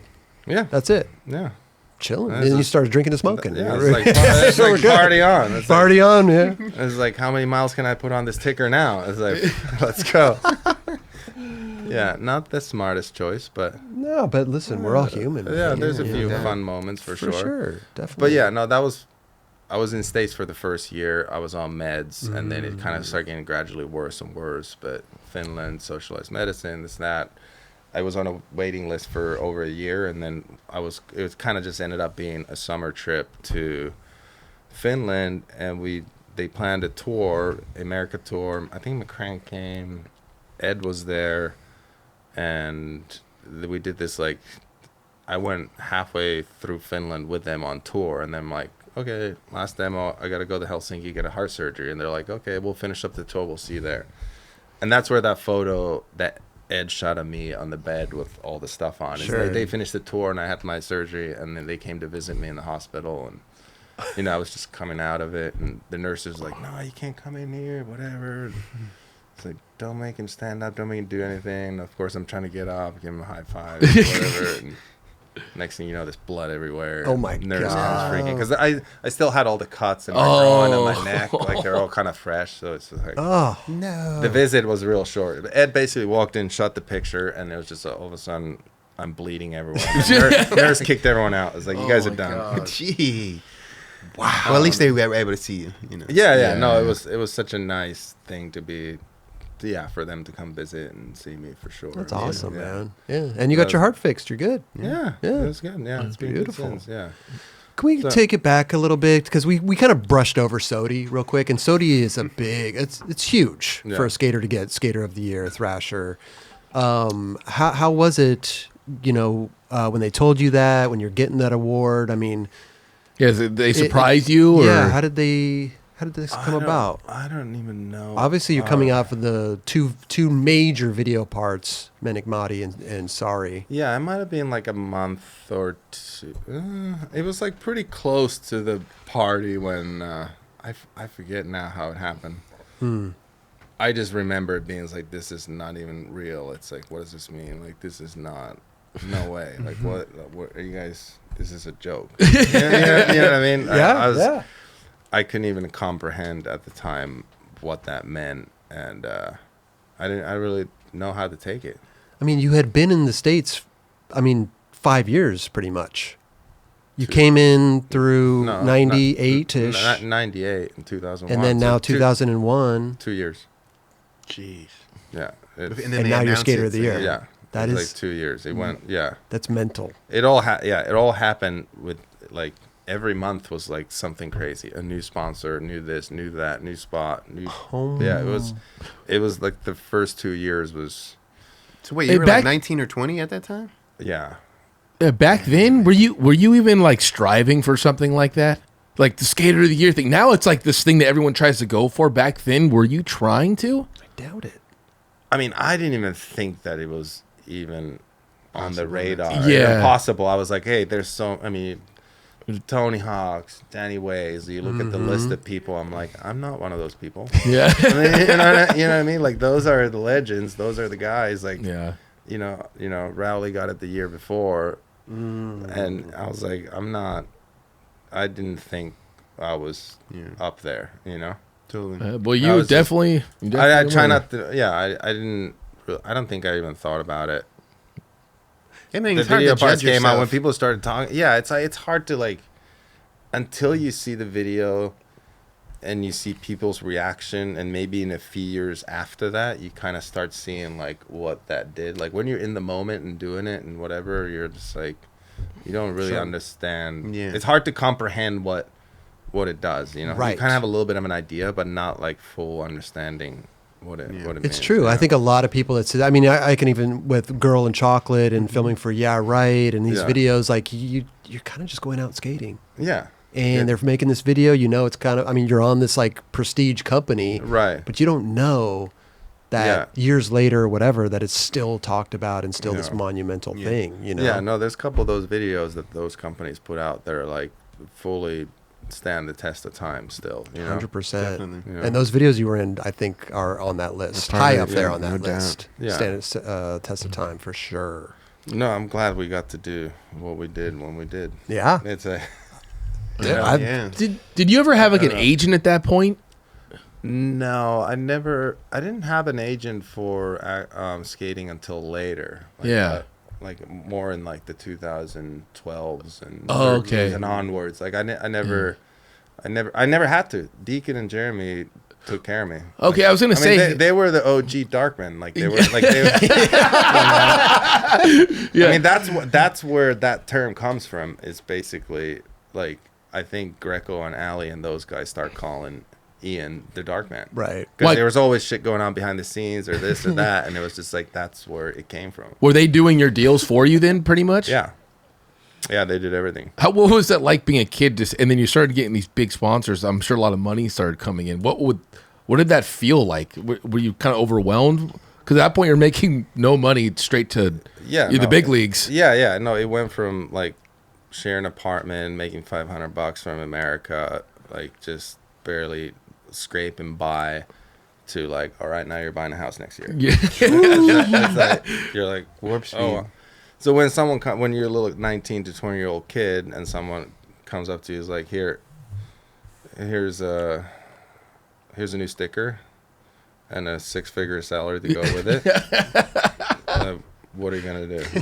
You're gonna put the sticker on the board and be like, "Where's the next spot?" Yeah. You know? But that's just amazing that you had someone like that speaking for you, and you not having to be that person. I mean, I feel like those guys are kind of, they always took care of their own, and they did all my deals and all this stuff and looked after me, and never took a penny out of it. Obviously it helps Flip too if I have good other sponsors. So it's in a roundabout way. Of course, it helps helping themselves too. Like they want their riders to have good sponsors and travel budgets and ability to do stuff. But in those early years, like I didn't need anyone else. It was just like, you got it. I just get the calls like, hey, here's a new sticker. Was there any weird? Was there any weird stickers? Was there any weird stickers that you had to put on your board, like for a big chunk of change, like outside of skateboarding? Like you're like, okay, cereal brand, okay, cool, or whatever the case may be. I wish I never got to that point. Okay, I never got an energy drink sticker. Nope. I never got like a weird commercial, or it was all just like all skate brands at that time. Yeah. Okay. What about? I feel like at that time there wasn't that many outside sponsors outside of skate industry was really strong at that time. They had a little bit of money and they could support their own, and it was like this like real core thing. Energy drinks just kind of started getting into it, kind of like after I was already gone downhill quite a bit. I'm trying. So I was like, yeah, we don't need that guy. But I feel like how it is now, how commercial world, fashion, is all these other things that are involved, and skateboarding's obviously developed, and the public eye, how they see skateboarding now is different. Well, if you really break it down, it's quite simple. It's like you had the big skate brands. All the money was being funneled into these, 5 or 6 top skate brands, right? Yeah. And also the board brands, you mean? Yeah, excuse me, board brands, okay. Right? Then you had the 5 or 6 shoe brands. Yeah. So all the money was being funneled into that, and everybody can take care of But now it's like there's 200,000 board brands. There's shoe brands left and right, and and the outlets of like there was only like these videos and those magazines. That's it. And like that was all where everything was It concentrated was to. very small. Yeah. Very well contained. Yeah. I know. That's what I don't understand. Why is skateboarding the biggest that it's ever been, but there's the least amount of money in it now, as far as like core brands go? Like what is it? There's It's no spread money. thin, They're dude. spreading the well. Yeah, Yeah.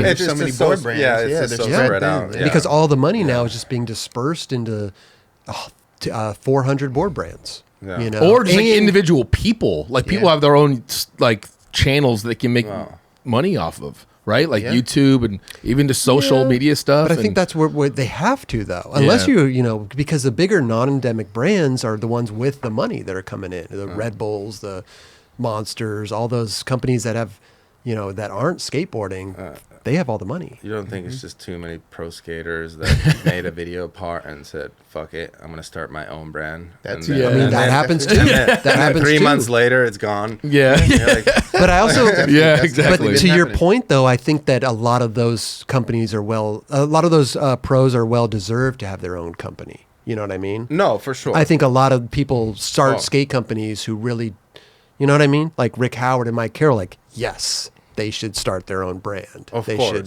No, they but we're should talking do it. about what we're talking about now, though. It's different. Oh, now it's, Yeah. that's what I'm saying. Yeah. That's Totally why a different. lot of those don't. But I last, wonder. and- That's a question for Mike and Rick. But you think Mike and Rick knew what they were getting into when they started a brand? No. no, not Because at all. once you start a brand, you're not skating anymore. Right. You got to run the brand. But they Running luckily they had Megan in the back to actually help run that for brand. sure. But For they those were two. they were definitely Not that running they the weren't- brand. not Their that they skateboarding weren't. did suffer. For sure. For sure, you're not like being a pro skater and running a brand. Good luck. Yeah. It's Totally. You got to pick one or the other. It's a full-time If job. you wanna- The juggle's real. The juggle is I real. I mean, you Yeah, got it's- Paul it's P-Rod, like he has this company, but he's got a whole group of people running. Yeah, it. yeah, Help run of it. course you can Yeah, have yeah. people run it, but I'm Yeah. like, if you really want to like do it and pack boxes and get it off the ground and run a skateboard brand, like Tori. you're- Here, I was gonna say prime examples. Tori is Pudwell. straight up, dude. That He dude, is- every facet of the brand. He's touching, Totally. which is he's not impressive. taking naps. No, He's not- well, you know what he is. Yeah, he is taking naps sometimes. Yeah. Shout out to Tori Pudwell. Shout out, bro. No, I mean that's what I'm saying. It's just incredibly hard. Yeah. It's- Yeah.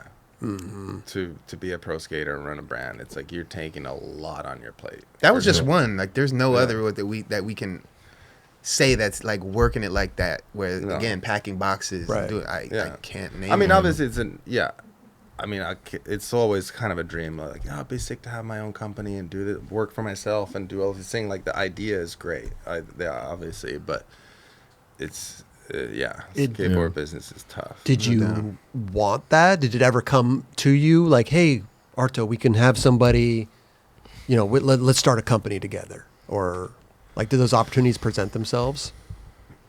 Not as in like, let's start from scratch kind of thing. I mean, obviously, like I got moved over to Gravis from Etnies and all that stuff. Like, hey, let's redo this brand and kind of like work your on help, Jake right. Burton and all that stuff. Like, but never just like, hey, let's start a brand from scratch. And I'm not sure. I mean, I kind of always had this idea. It's like, that sounds like work. Oh, yeah. I want to do something that's not work. Not Yeah. work, right. Well, working. How do yeah. I get paid not to work? Not to work. Like that's Age-old questions. That's a great question. That's always the biggest the question skateboard for me. mentality. Do you have That's an answer? totally the Saying- skateboard mentality. Straight up. Do you have the answer for us? Because we're skaters. You don't have the answer for us? I don't. I just want to know. I want to find a job where I don't have to work. Yeah. I'm aiming for that. Where it doesn't feel like work. You know what I mean? Yeah, yeah, And I feel like you've course. accomplished that to Yeah. a certain degree, And with I- your photography also, and you Well- kind of transferred over. Well, I think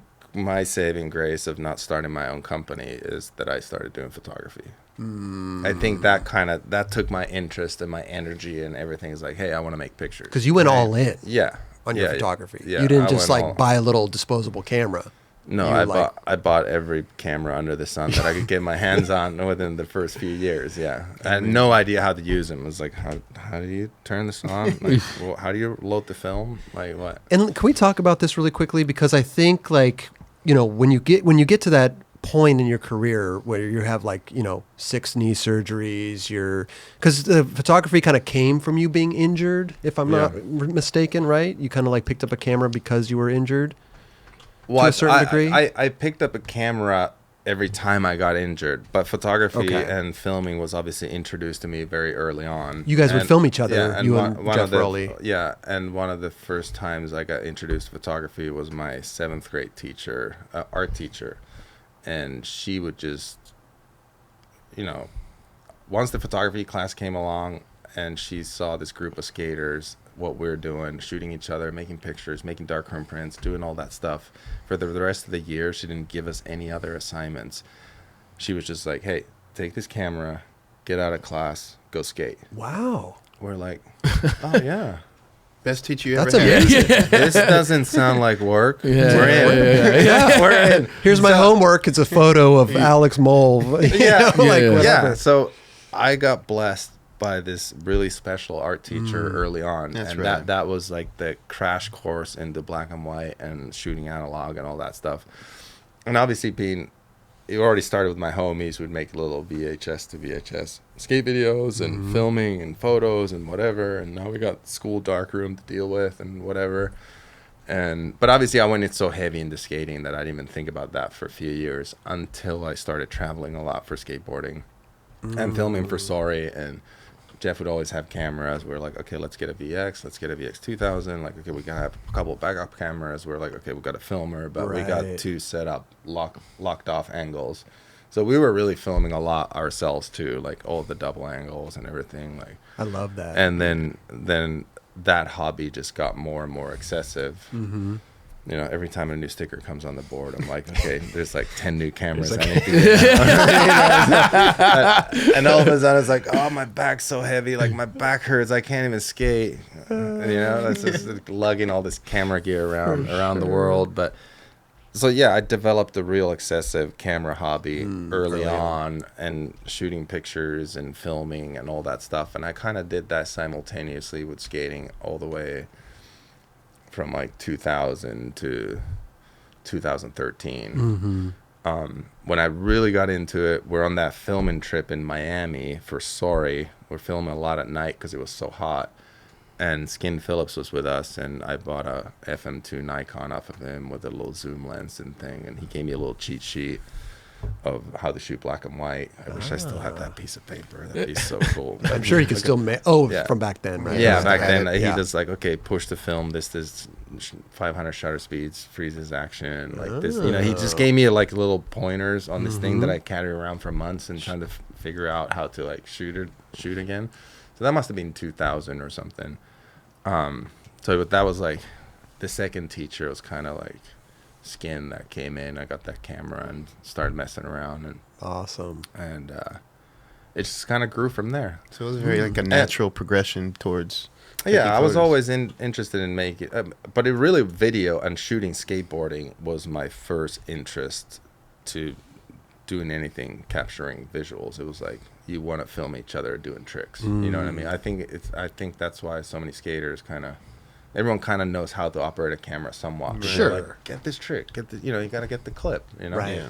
And there's always that one kid in the crew of skaters that they're just filming or photography. This is my thing. They gravitate towards it. Yeah. There's always there's one kid that just becomes a filmmaker or something. Yeah. I feel 100%. Yeah. Totally. There's got to be one kid with the camera. Yeah. Part of the crew. So that's for me. Shooting, skating, traveling the world. It was just I'm going to all these places. I got to make pictures. Right. Are you shooting with actual film or just digital photos? Yeah. So early 2000s to 2006, 7 when digital really became prevalent. It was, I think the change was around 06, 07 where it was just it just took over. Digital was okay, it's on now. What did you feel about that transition right there? I was new and exciting at the time, but the cameras just didn't feel like cameras anymore. Yeah. Really. They're just not that sexy. Well, no, as a Film, skateboarder, we were all pretty hyped that it was digital at that point. Oh, I didn't have to see a photographer with a pile of film next to him. That was beautiful. You already know, bro. I know that. Then you're like, dude, I can take all day. I can doing take this." all day. It's like this guy's got 6 rolls of film, 36 Right? exposures. I'm like, you got 12 tries. Yeah, For sure. You know. yeah. Having that in the back of your mind is such a oh my god, bro. I used to bug out on seeing that. I'd go out with like Cossack and he'd. You just saw Yeah, multiple dude. rolls of film thrown off. I was like, oh. I don't want to be thinking about that, bro. Or you'd be like, what are those 2 rolls there? They'd be like, well, these are your roll-ups. So now I'm just shooting your middle and end because I got to Totally. save film. Yeah. yes, I know. yes, I dude. can't. I'm not. I don't know. I kind of miss those days a little bit. Yeah. But do you shoot with film still at this point on things? I haven't shot a ton of film No. lately. Yeah, it's just yeah. As Computer is the dark room. Digital cameras are so great. You can basically make anything look like anything in post. So it's just like, yeah. and everything's so fast moving now. It's just like, hey, we needed this done yesterday. You know, it's barely out of the computer. The company is like, it's on the Instagram. It's on the story. Yeah, You know, yeah. It's like, God.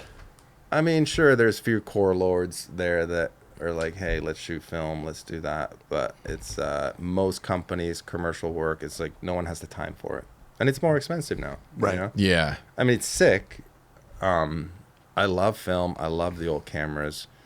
And I think shooting film you're just in a different mindset.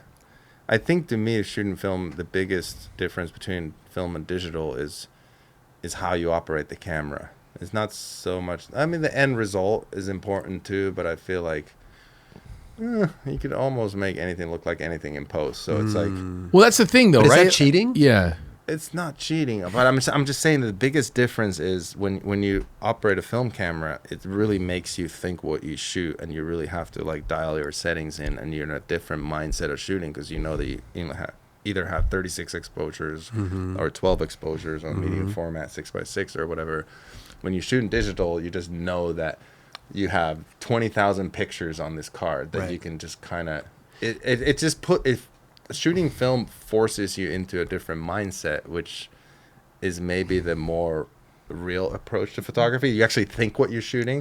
Digital is so easy to just kind of let off the gas and just kind of like Well, that's what I'm saying. spray, and you're like, yeah, I got it. That's why I think it's cheating, though, a little bit. Yeah. Because you can just kind of like half-ass it and then It's clean it up easier. in post. Yeah. Yeah. I could put any filter on it. I can go manipulate it. I could Photoshop shit out Yeah. and do whatever I want. Yeah, Make yeah. it look dope. Yeah. But can you notice the difference? Like, I don't really pay attention to stuff like this, but film and digital, if you saw a photo of we like, that's digital or that's like actual photo film. Is that a thing? I mean, I mean, it all depends how it's done. Yeah, okay. But even obviously a real fiber print, a film photo and a fiber print, even if you can't really replicate it on digital. Okay.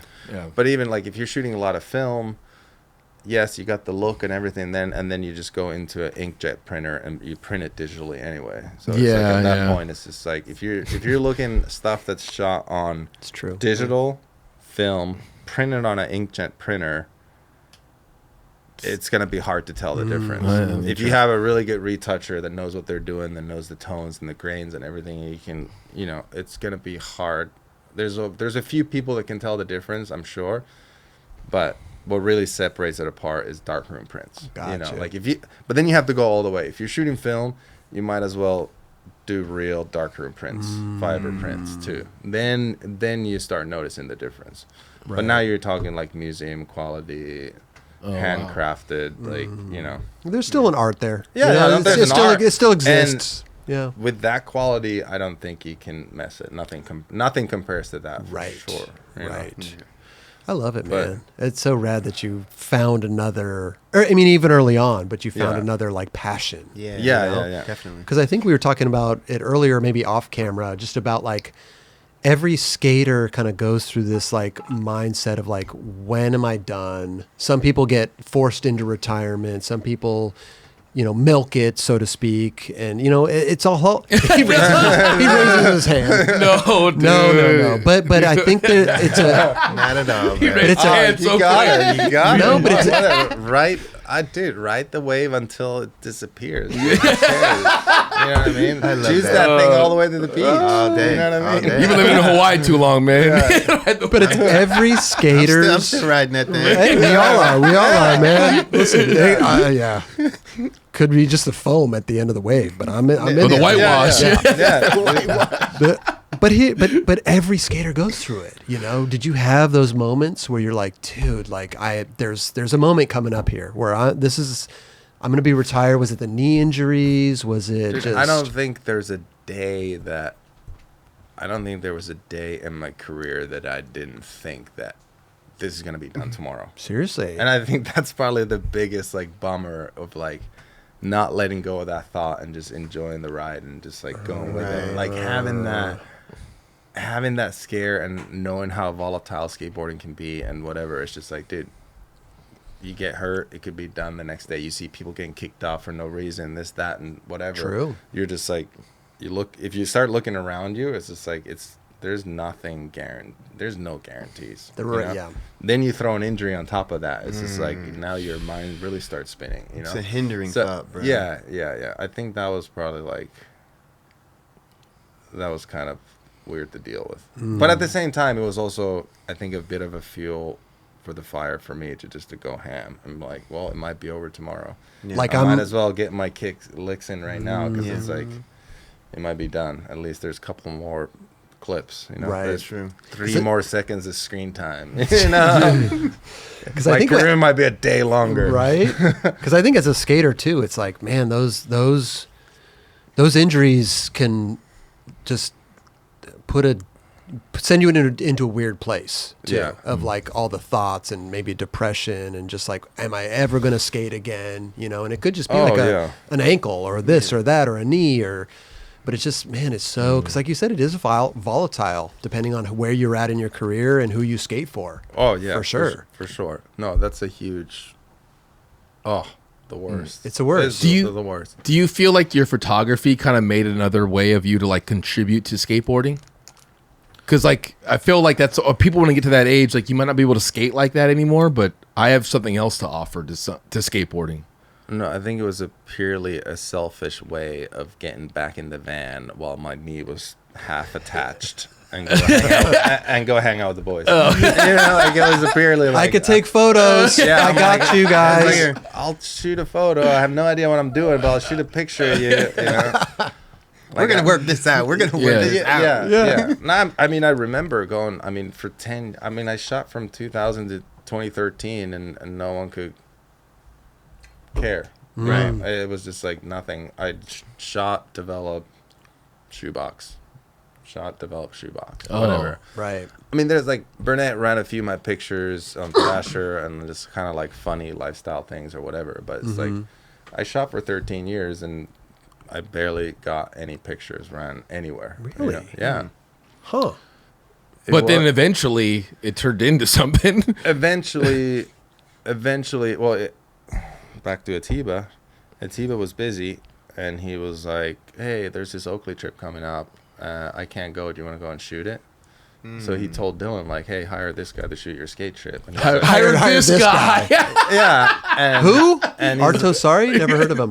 His is like, dude's a pro skater. Like, I don't want to have anything to do with him. Probably his. Like, does he even know how the spell work? You know what I mean? Yeah. It's like, and then somehow Atiba just kind of passed this thing on to me. It was like, hey, go shoot this Oakley trip with, and Dylan was like, sure, let's try it out. Wow. Yeah, So what a layup shit, man. Yeah, it was a total. So that kind of changed everything. Because after I shot that trip and some of those pictures came out and whatever, it was just like I started getting calls from skate companies and like and other pros too. I mean, at that point, I've been shooting a little bit, and few people kind of knew that I could maybe make a picture.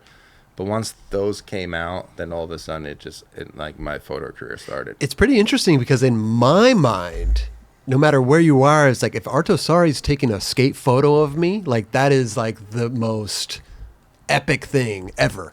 Yeah. You know? It's like you're approving this photo. You're shooting Yeah, it. man, Yeah. like- You're proving this skater a trick. Right, Yeah. right. Well, it didn't feel like to me. It was like I was begging to go shoot pictures with people, and they're just like, "No, it's cool." I'd rather, like, I got a Tiba coming Yeah, yeah. or, No, it's, you and it's know, understandable. yeah. It's just like, you know, you're gonna go. I don't work for anybody. I don't have any connection to magazines. Really, it's like whatever. It's like, why would you shoot with me when you know? You got dudes in LA, you got dudes in San Diego, whatever. You know, these guys just got it dialed. You know what I mean? Sure, So sure. Well, shout out to But- Dylan for taking that chance, bro. Yeah. You know what I mean? Yeah. No, he really. Dylan Radloff, dude. yeah, Shout out Dylan. Yeah, Yeah. Yeah. big time. Yeah, Dylan helped Is me he out still a over lot. at Oakley? He's I been there believe for, so. He's been Yeah, I there think- for days, bro. Yeah. Straight up, good Yeah. shit. Yeah. I think he's over there. Nice. Yeah. Maybe even back. Maybe he did a little. I think he left and came back. Yeah. But you, Oh, I like that camera. See, that little Leica. Yeah, that's a nice one right there. JC That's the one, sitting yeah. on the floor taking photos. Yeah, JC gets the Nice shot. one. Yeah, he does. Yeah, you can tell when JC gets excited when the photographer to show up. Yeah. Yeah. He's got all his 100%. cameras ready to roll. Insane. I would like to talk about, you know, when you built a pool in your backyard, and I thought it was rad. This was in Hollywood, I believe, Yeah. right? But I think it's rad to know that Lance Mountain helped you design the pool. Yeah. And what was that like going through all that? Because you did mention also that it was a water skate pool, so you Yeah. could fill it with water, which is kind of unheard of. Like it was either Very one or the rare. other. It was either you have a pool that you could fill with water or a pool to skate. You don't have both. Right. But I was like, you know, I had mini ramps forever growing up, and I was like, oh, I got this house. I got a little bit of backyard. I'm gonna build a mini ramp, have some sessions with the boys, whatever. And it was one of the grab his analog trips. We're actually cholos in Hawaii with Ablo and Dylan and Javi and Stefan, whatever. And we just had this like rad pool session, a couple of bros, you know, hanging out, throw a couple of drinks back, whatever. Just a beautiful afternoon, just real skateboarding to me, like best friends, couple of tricks down, just fun vibe. And I came back from that trip and I called Lance because I knew enough. I was like, I want to build a pool. He's like, I'll be at your house at 9 a.m. tomorrow. Click. Like Lance Mountain loves That's getting those sick. calls. Yeah. I was like, whoa, like Lance is going to come up tomorrow. Okay, cool. So he came up, we doodled a bunch of, I kind of told him where I'm at and what I'm thinking and like the dimensions and heights and stuff that I thought I could skate, you know? And he kind of took it from there, and then we just kind of figure out the shape, what best fit the backyard. You know, Okay. he doodled some shapes on napkins and we kind of talk about different things and whatever, but then he really took my ideas and brought them to life and just made those dimensions work, you know? And he was there every step of the way, whether they're putting steel in or setting tile or coping, like the distances and everything. Oh, and the really? transitions. Yeah. He was like the foreman. Oh, He yeah. like Yeah. He was like, I want to skate this thing, you know? he was building it for Yeah. himself. Sounds Yeah. like he wanted to skate that. No, I got super lucky because, you know, there wasn't that many pools around. So he was, here's he a little really thing apart. he really wanted to make,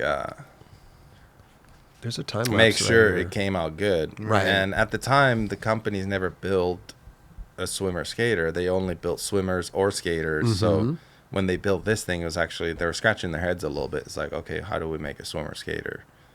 Yeah, I mean, a lot of people maybe don't know the difference, and maybe I don't even really know the difference either, but there is a difference between a skate pool and a swimming pool. Well, yeah, skate parks, skate pools, they're all concrete, no plumbing, no electricity, none of that stuff. Right. Obviously, a real swimming pool, you need electricity, plumbing, and plaster. Okay. Concrete doesn't hold water. You need plaster to hold Right. the water. So Oh. and the trickiest part about it is, like, you can make a perfect skate bowl or pool out of concrete because it's just, you're finishing it, right? You're finishing the coat. But in order to put plaster, you can kind of just do the transition and kind of get it there, but you have to leave it rough for the plaster to stick to it. So now you're dealing with, it's easy to finish a perfect skateboard transition if you know how to do it, right?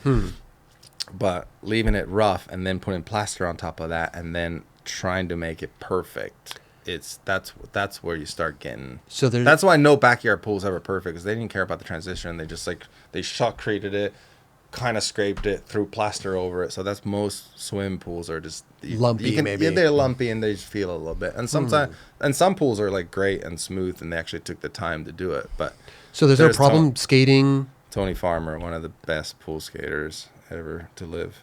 So there's no problem skating the plaster. It's just about getting it smooth. Getting it smooth. Okay, yeah. interesting. You Interesting. How long did it take to put the water in or take it out?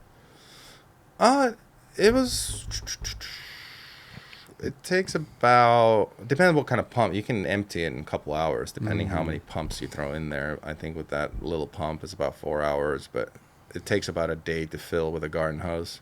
Oh, So okay. I just threw one hose in there always and fill it up. So if you're like, whoa, Christian Hosoi is going to come here in a couple hours. Let's get the water out. Let's get this thing ready.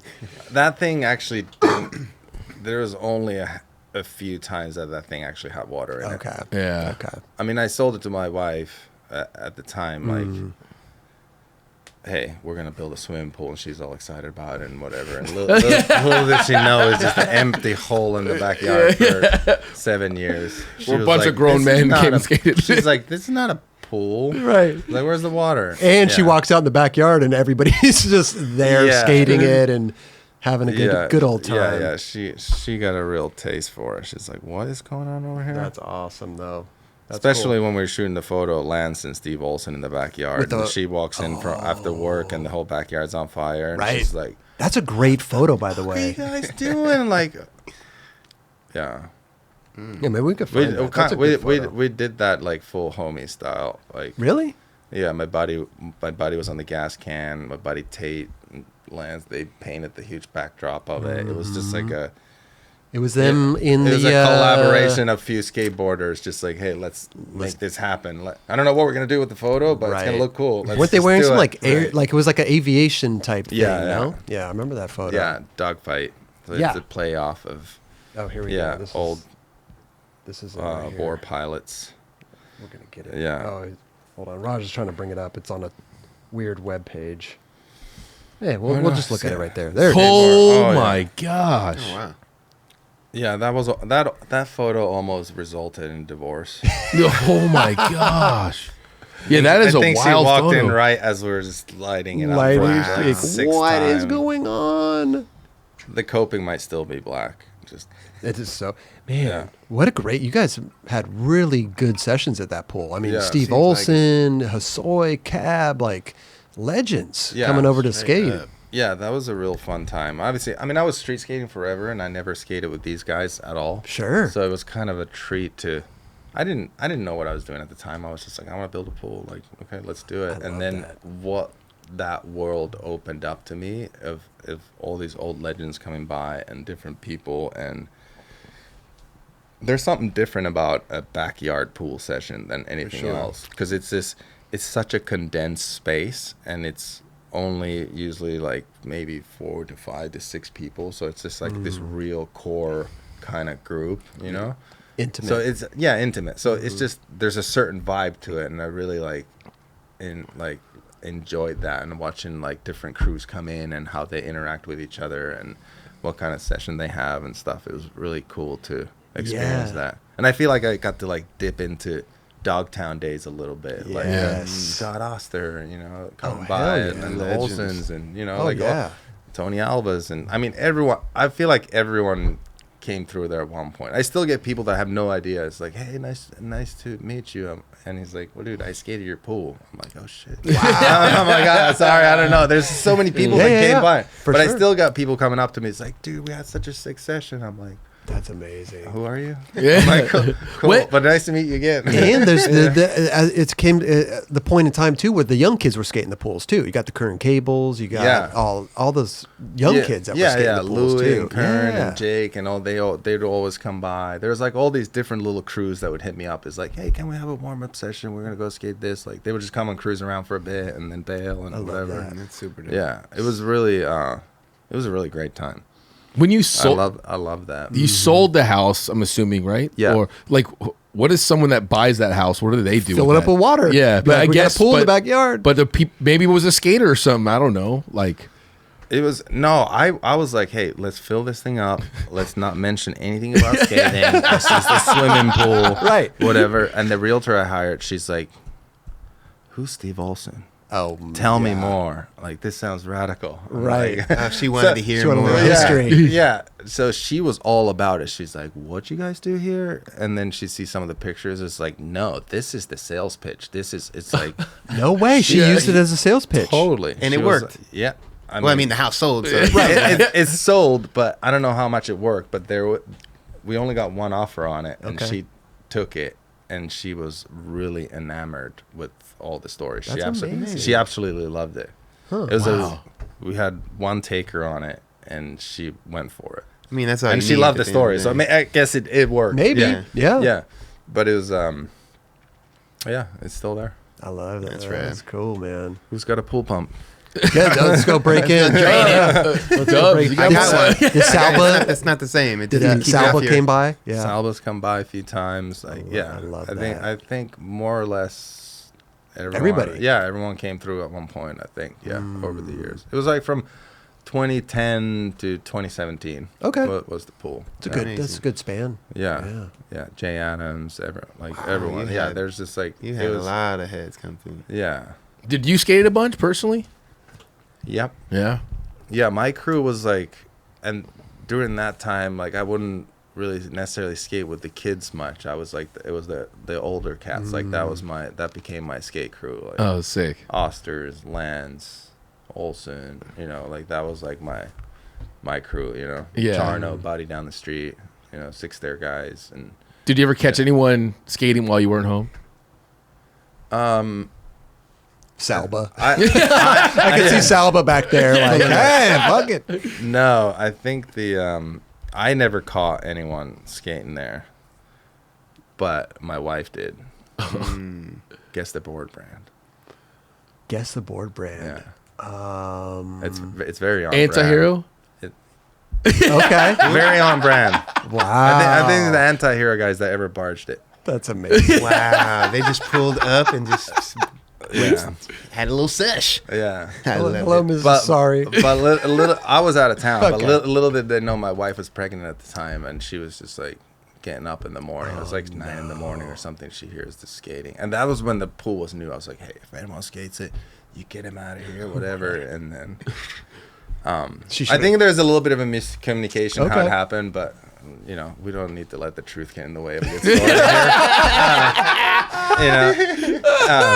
So wait, did she go out and yell at him like, "Get the fuck out of here"? Oh yeah, she was getting out of bed, like pregnant with Ella. She's huge, and she's just out of the windows, like, what the? Starts screaming, and the guys are like, just gone. Yeah, gone. So it's like a little- Like a cartoon where they go, they start running in the air. yeah. They started it. Yeah, they say, whoa. Yeah. No, they're you know, you don't want to. I mean, they woke up. Yeah. Yeah. You wake up a pregnant lady. You don't want to stay. I mean, before the coffee or anything. Yeah. Oh You don't my want to stick gosh. around for that. You're just No. like, yeah, I'm good. Yeah. Yeah. You better. No. Dude, I love it, man. You've had such a great. I mean, you've made an impact on a Oh, hell lot of yeah. people, Huge man. impact, bro. I don't know if you ever sit there and think about that, but it's crazy.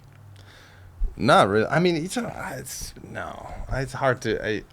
Where do you even start? It's hard to like look at that stuff. Right. You know what I mean? But it's cool. People come up to me, it's like, "Hey, it changed my life." This Right. and that, the video, and it's like cool to hear all these like, you know, hit up on Instagram or whatever. People are like, "Dude, love your part" and whatever. Like it's cool to hear now, and like now that it's years gone by, and you know, it's like now it's like you can kind of look at it more objectively. Totally. Well, it's cool. You know what I mean? Let's take a step back a little Yeah, bit. yeah, You're like, yeah. oh yeah, I did that. It's cool to look at it. Some skaters make their, they have like some sort of personality. Like, not that you don't have personality, but they have these crazy things that they do, like whatever, dress crazy or whatever. You are just like this skateboarder that looks super good on a skateboard that progressed it so much. And I think that's why a lot of people respect you, like, other than you're a great dude. So, Right. like, seeing you as Right. I don't like this. thank you. Yeah, it's like Yeah. he dresses good, he does good tricks, skates good songs. Sorry to gas you up. No, he let his skating do the talking. Exactly. For him. Right. Yeah. That's what it was. It was Yeah. all about the skating. Yeah. Was it about anything else? And I got lucky that that's all I had to do. It was like, you know, I had great filmmakers behind the scenes, just kind of, and Jeremy and Deacon looking after me and all that. So it was like, I got real lucky where all I had to do was concentrate on riding a skateboard. I think you said I love that. I love that because I just had these like great people around me, and I could trust, and I could just, I knew that it's like, hey, I just do this, everything else will fall into place. Like I sense that much, you know. I think you said it earlier too, which kind of sums up the whole thing. Is like it was a perfect storm.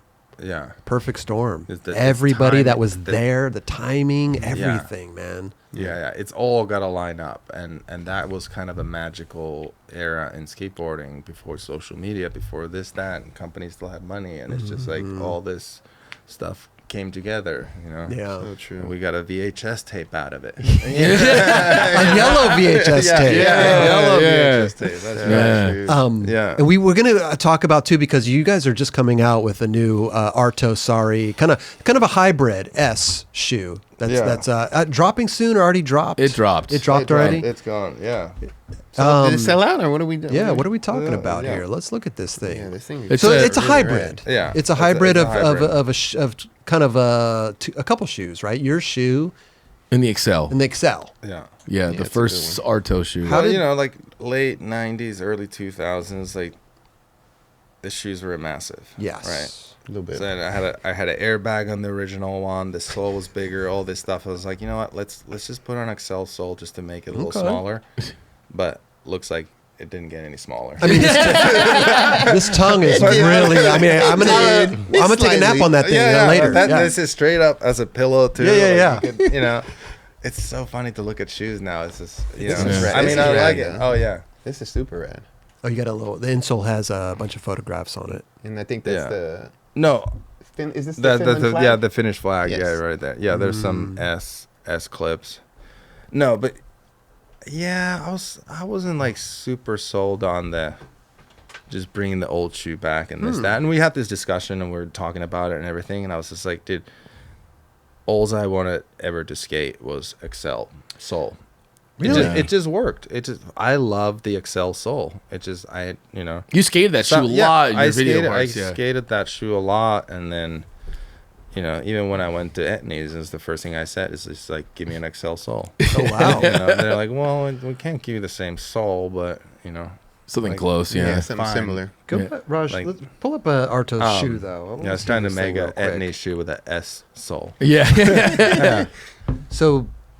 What was it like designing that shoe? Was like, did you have a lot of like, who was it, Frank Boystel who was doing the shoes? Yeah, Frank Boy, yeah. Okay. What was it like designing that one? I mean, I had ideas. I kind of gave my style and my thing, and again, I was probably just said, give me an Excel. And then they gave me an airbag, and I was like, damn it, like that. I remember just, but at the same time, it's like, what are you gonna do? You're a little kid, and it's like, hey, we're paying your bills. Like, you're gonna ride the shoe. And you're like, okay, fine. You know, like I was never. I would express my opinions, whatever, but I was never like, no, Demanding like, of it. Yeah, it's just like, I'm like, you guys really want to do this? Like, okay, let's. They roll probably with know it. better than me what's going to sell.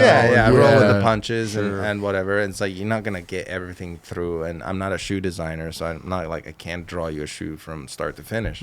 I can tell you what I like and what works, and I know how to skate. I know how to feel, implement these certain things. But at the same time, it's a collaboration, and I like working with designers and stuff. I'm like, hey, because they have the technical aspects of it. They know the materials. They know what stuff costs. They know all of it, how to build a shoe. Right. So I was like, why wouldn't you want to team up with a professional? You know the feeling. You know how it's supposed to work. You come together and you make something. And it must be cool just seeing it come together. Yeah. And make it No, for actually sure. skatable. I was blown away. It's like, what? You guys want to give me a shoe? This is insane. But the reason being, I never was too sold on the sole. Okay. Oh. The sole was The sole the was culprit. the sole was the culprit for me, and we're kind of like, hey, and even So did you skate? Did you skate the shoe? I skated a couple times. You didn't like it? You didn't You had some clips. Like Yeah. you see like P-Rod and Mikey Taylor, those dudes like They're loved it. Yeah. They're definitely Yeah. running. I think I just went back to the Excel. Yeah. I just wanted to skate like Tom. Yeah. And that works for you. Like that was yeah. I think we all wanted to skate like Tom. Yeah. God Right. damn it. I know, right? I mean, that definitely had such a. I mean, maybe that's probably a huge part of why I was such an Excel fan forever. You know. Yeah. So I was Right. like, this was my like last hurrah of like 20 years later they're gonna give me a shoe again. I'm like, you better give me that XL. Like I'm get it's Like, now or never. I'm I'm kidding. no, that's awesome, man. That's it. You know, I feel like that's such an iconic shoe. It's Tom good. skating, and I love skating it. I filmed a bunch of tricks in it. You know. Yeah. So you kind of did the upper a little bit and a little tweaked. So the upper went with the original design. The toe cap is maybe a little bit more Excel. Sure. Yeah. Whatever. Sure. I mean, the sole is XL Yeah. from the Yeah. thing down. Yeah. I was trying to spare everyone the trouble of having an airbag. I'm like, this shoe you can actually skate. You don't like the Yeah, airbag. You don't like the little it's too bubble. high. It's too high for me. It was always like just a little bit too elevated. I like the, you know, I mean, there's a fine line of skateboard shoe design, right? How much padding do you want? More padding, less board feel you have, right? Yeah. You want safety or you want board feel. And then those things, I mean, you're skating a rail, like, do you want to slam a bunch of times and have heel cushion, or you want to just feel the board and try to get it done in a few tries and risk That of being makes a hell sense. bruise? So it's just like a fine line of Some like, give and take, man. yeah, it's a, I feel like for a while there, we were skaters were just walking on cardboard. It was just Right. cardboard with a little thin insole. yeah, And that was it. Yeah, yeah. Oh, Pretty much. 2010. Yeah. 2010 was There's like a little phase. vulcanized, like thin shoes. Yeah. Yeah, And yeah, they- that was huge. I mean, they're great. They're a fantastic board feel and everything, but yeah, You get smoke jumping down stuff. You just getting so smoked. Yeah. So are we doing any more colorways of this, or is this what are we doing here? Because there's a lot of panels to work with. you could make some colors. There damn. is. Yeah, Oh. that's what are we talking with? Black, I white. don't know. We could. I'm yellow. a big white shoe, white, blue, This is a 9 Club. but Oh, nightclub. Are we doing a Yeah. 9 Club? I can see a nice little we are. stamp right there. Oh, it's like, yeah. No, it's awesome. Maybe we Sometimes these do- things do work out. Yeah, That's right. Maybe do a little limited edition. Yeah, little, I could see that. You heard it here first. Yeah, I don't know. Let's see. Maybe we can do a couple of panels, whatever. I you do- know. yeah. I mean, the I'm- insole's fun with all the old, screen grabs and all that stuff. Yep. You know, the Beverly rail. Spent I'm a a lot fan of of, time there. like I said, white, blue. Some old school though too. Yeah. You know, some that brings Bring it back back. that old nostalgic. For some reason, yellow always comes to mind. When I Really? think of, yeah, Yeah, like interesting. the yellow, because there was a handful of people that would rock like white, like yellow, like guys, the Aries shoe, not the Aries, Right. the whatever I know the what first you're one talking about. was, I know what you're talking about. the first guy action shoe. It's the white, With navy, and yellow. Yellow, yeah, It was like small hits of yellow. yeah. I forget what it was called though. Little hints of yellow. OG action shoe. Yeah, it was this first one. Yeah. Pull that up. I want. Yeah, yeah. I want We're to see gonna that check, one. We're check this out. Yeah, dude, it was sick. I don't know if I had a pair of them. They I always brought, they wanted. brought that back not that long Oh ago. man, Yeah. Talk about a skateboarder. Dude. Jeez. Still Guy out. Milkin. I saw him the other Still day out. on the street, dude. The best. Still out there, still best. putting out new stuff. Straight up. Probably hiding like 5 video parts Oh, of yeah. the world that he Oh, could yeah. just put. Oh yeah. I remember Those that. ones. That's great. Yeah. Or yeah, just filming stuff and sitting on it because he just don't think it's good enough. Like, dude, Yeah. no, dude, put that out, bro. Yeah, put it out. Come on, guy. Let's see the part. Yeah. Come on, Or bro. 2 or 3. How many you're holding? Come Come on. on, come on, guy. I mean, The world but needs a guy part. you skated with Tom Penny a lot. I mean, and you know what's so funny about Tom Penny? Not only is he just this legend in skateboarding that just impacted so many people, but everybody has a magical Tom Penny story. That's Yeah. what I find really fascinating about that guy. Is everybody's like, "Oh, I got a Tom Penny story. You got to hear, man." And it's like this magical thing. Well, it's like almost just encountering him is a magical story. Yeah. Straight up. Totally. Yeah, I agree. For sure. But No, is it- there's- Yeah. I mean, do you have something that's like, I know this is like, I hate these kind of questions, but is there something that just sticks out to you where you're like, dude, that was such a moment with Tom that Yeah. like, I can't believe I experienced that with I mean- him or something. Yeah, I mean, I think that the latest Tom story that comes to mind, just like, and kind of puts it in perspective how incredible of a skateboarder he is that photo I brought over for you guys. Oh yeah.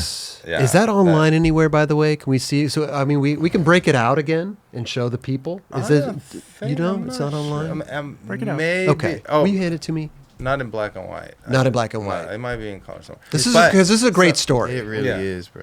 I think this. I mean, this is like the, kind of the latest. I mean, there's so many great Tom stories, but Sure. the original S-Ad, shot in color by my buddy Anton, in like filming for SOTY 2000 probably, kickflip shifty over Bezos bump Barcelona, just like I don't know, kind of became a classic, and maybe we could pull that up. Here's the ad you're speaking of. Yeah. Ooh. That was what year you say? That's got to be 2000 or 2000 because that was in SOTY. That was in right. SOTY. So maybe even 99, it 98. It might have been been even early. that session where 2000. the whole skit is like, "Hey, wake up, let's go skate." Comes along, which is like, that's what I get yelled at out of the car. I was gonna ask you. Yeah. That's like most comments on Instagram. Arto, wake up, man. Let's go skate. That's like, do a kickflip. It's like that.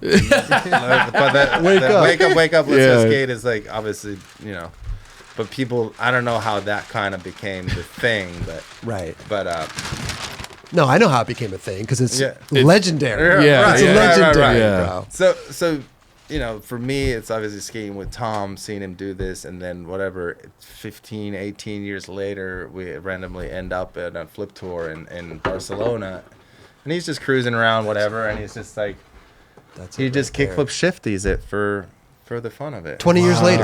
Yeah, like 20 years later, whatever. And you took this photo. Yeah, and it's still sick. Yeah. And now I got to shoot the photo and not Anton. It So looks it's incredible. I always bro. love that picture so much. So Yeah, that's great. I mean, bro. look at that. I didn't. It is classic Tom Penny right there. Yeah. dude. It's I love it, man. Thank you for this, by the way. Yeah, We're gonna get this I figured you guys framed get a kick out of it. Oh so my it's like, God. you guys get a Yeah. picture, So how did that, when they were talking about Tom's part, how did they present this? Like, hey, we're gonna like have this idea for opening Tom's part. Did they tell you anything about what was going into that? Because you're filming that skit. You're probably like, why are we filming this little thing right now? Yeah, I mean, there's a little explanation or whatever. There's like an idea, but I didn't really know the extent of it or whatever. And Fred kind of kept a lot of that stuff under wraps. Like he kind of liked to surprise the writers in the premiere too. Like I don't think I never saw the whole video before the premiere or anything. Did you see your part before the premiere? I maybe saw rough cuts of it, Okay. but never. I don't know. I don't even know if I saw the full video. I don't remember being like, "Oh yeah, this is good." They're just kind of like, "Film my tricks. This is what we got," and then just kind of let Fred do the rest. This is I love. I mean, I had a little say. I'm like, "Well, hey, is this in there? Is that in there? Whatever." But it's like I tried not to get like too involved with it. You gotta leave the trick. magic. Yeah, shifty. And, Oh, whoops! Let me rewind that. damn, that is so perfect. dope.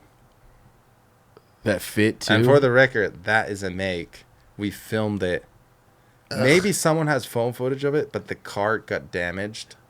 Oh, the one photo you took. No, yeah. So the photo I took, that also got filmed, but somehow the footage got lost. The card corrupted or something happened. Wow. Was Winkle there? No, it was, I think Steak filmed it. But there's some other cats, like some homies hanging out. So I don't know if anyone has like phone footage of it or something. Oh. But Put the that new out and shifty, tag him.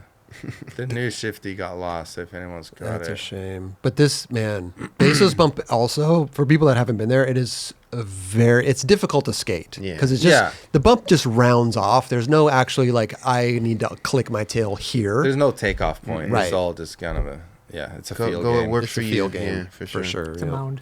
It's a mound. Yeah. 100%. Yeah, nollie fakey stuff over it, whatever. Oh, Just good like- luck. Yeah. Yeah. Fakey on that, dude. Yeah. What did someone caballerial flip it or something? I'm Did someone sure. do that? Sure, it's done. I mean, Nollie I wouldn't be cab's surprised been if done. Nollie Bastian cab did flip. it for sure. Oh Yeah, I think Apples did some nollie stuff over it too. Nollie yeah. back, big Yeah. spin. Yep. But Damn. yeah. I mean, I just love Tom Penny he's Just a legend, man. style for miles. Style he for is. miles, dude. It's crazy. It's hard to watch this and like do an interview at I know. the same time. Yeah, You just start, you're like, what? focusing on it. And then you start, oh, there you are in the Excels. Yeah, there's some Excels right there. Yeah. Great soul.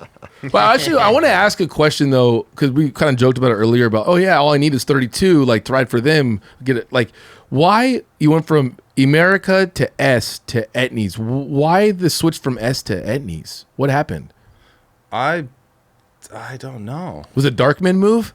No. That wasn't. No, it was within the company. I think it was Mark Waters and Don and people running it at the time.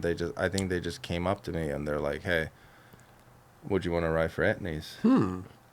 Which is weird though, because S is. You're doing fine on S. Yeah, it's really bizarre. No, and I think at the time too, like S was still like all the guys were there. It was really a thing. I was kind of like, I don't really want to do this. Like, this is sick. Like, I want to stay here, whatever. I'm like, really? Like, are you guys sure? But, it was the classic thing, like, hey, S is doing so good. We don't need you there anymore. Like, we got to... Etnies was kind of like, they kind of wanted to make more core, more skate, and just kind of, it kind of fell on the wayside. So they're like, hey, let's put energy into Etnies, trying to kind of re-hype that thing. And then that starts going, and then everyone leaves S. And next thing you know, it's like, well... Actually, you know what? We're just gonna make a sick America video instead. And we'll forget about this, and then it's just like this. I don't know. It's this weird cycle. So I think I just got wrapped up in this cycle of like. I could see it. I think a lot of people. And I was like, there were cycles. Yeah, I was like, sure, why not? Yeah. Right. And it didn't hurt that they came up to me. It's like, hey, you want to write for S or you want to write for Etnies for double the pay? Oh, that's not. Oh, yeah. There's a sticker. There's a sticker. Yeah, there's two stickers. There's a sticker. New sticker. Put a couple of those on. Yeah. Oh, see, there we go. Okay. Yeah. It wasn't that hard of a decision. Yeah.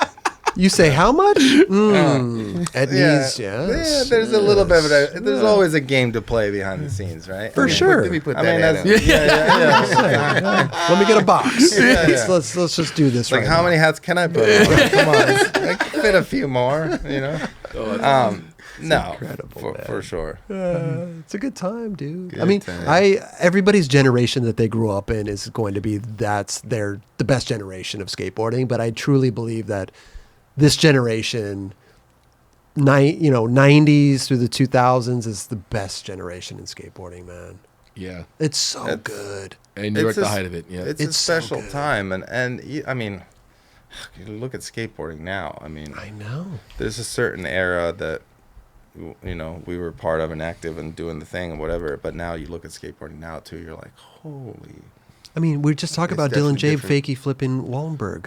Yeah, Like, that one lately blew where my are mind. we right now? Yeah, This is that made me insane. stop me in my tracks. I'm like, Yeah. Fakey Flip Wallenberg, really? Crazy. Was it the first time you had heard of him?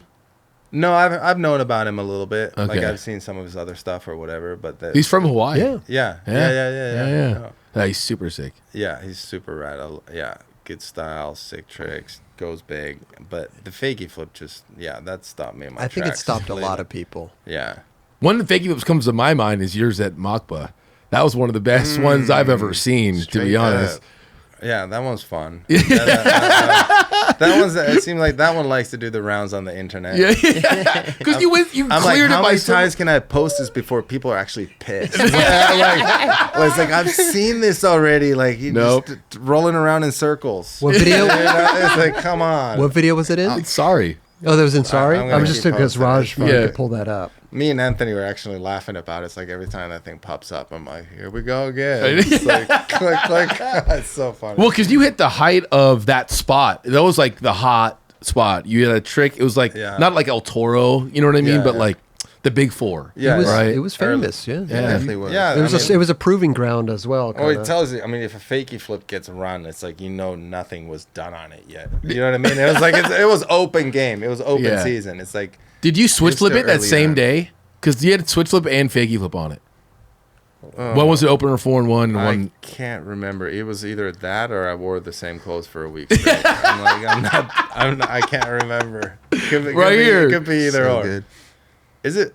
Is it a Two? I can't remember the. You did it perfect. Dude, you cleared it by so much. Switch flip. What was the switch flip in? Did it ever get used? 4-1. It was an opener. It was in 4. Oh, it was in 4-1. It was an opener. I can't remember which one, to be honest. But I'm surprised about that. Yeah, me too.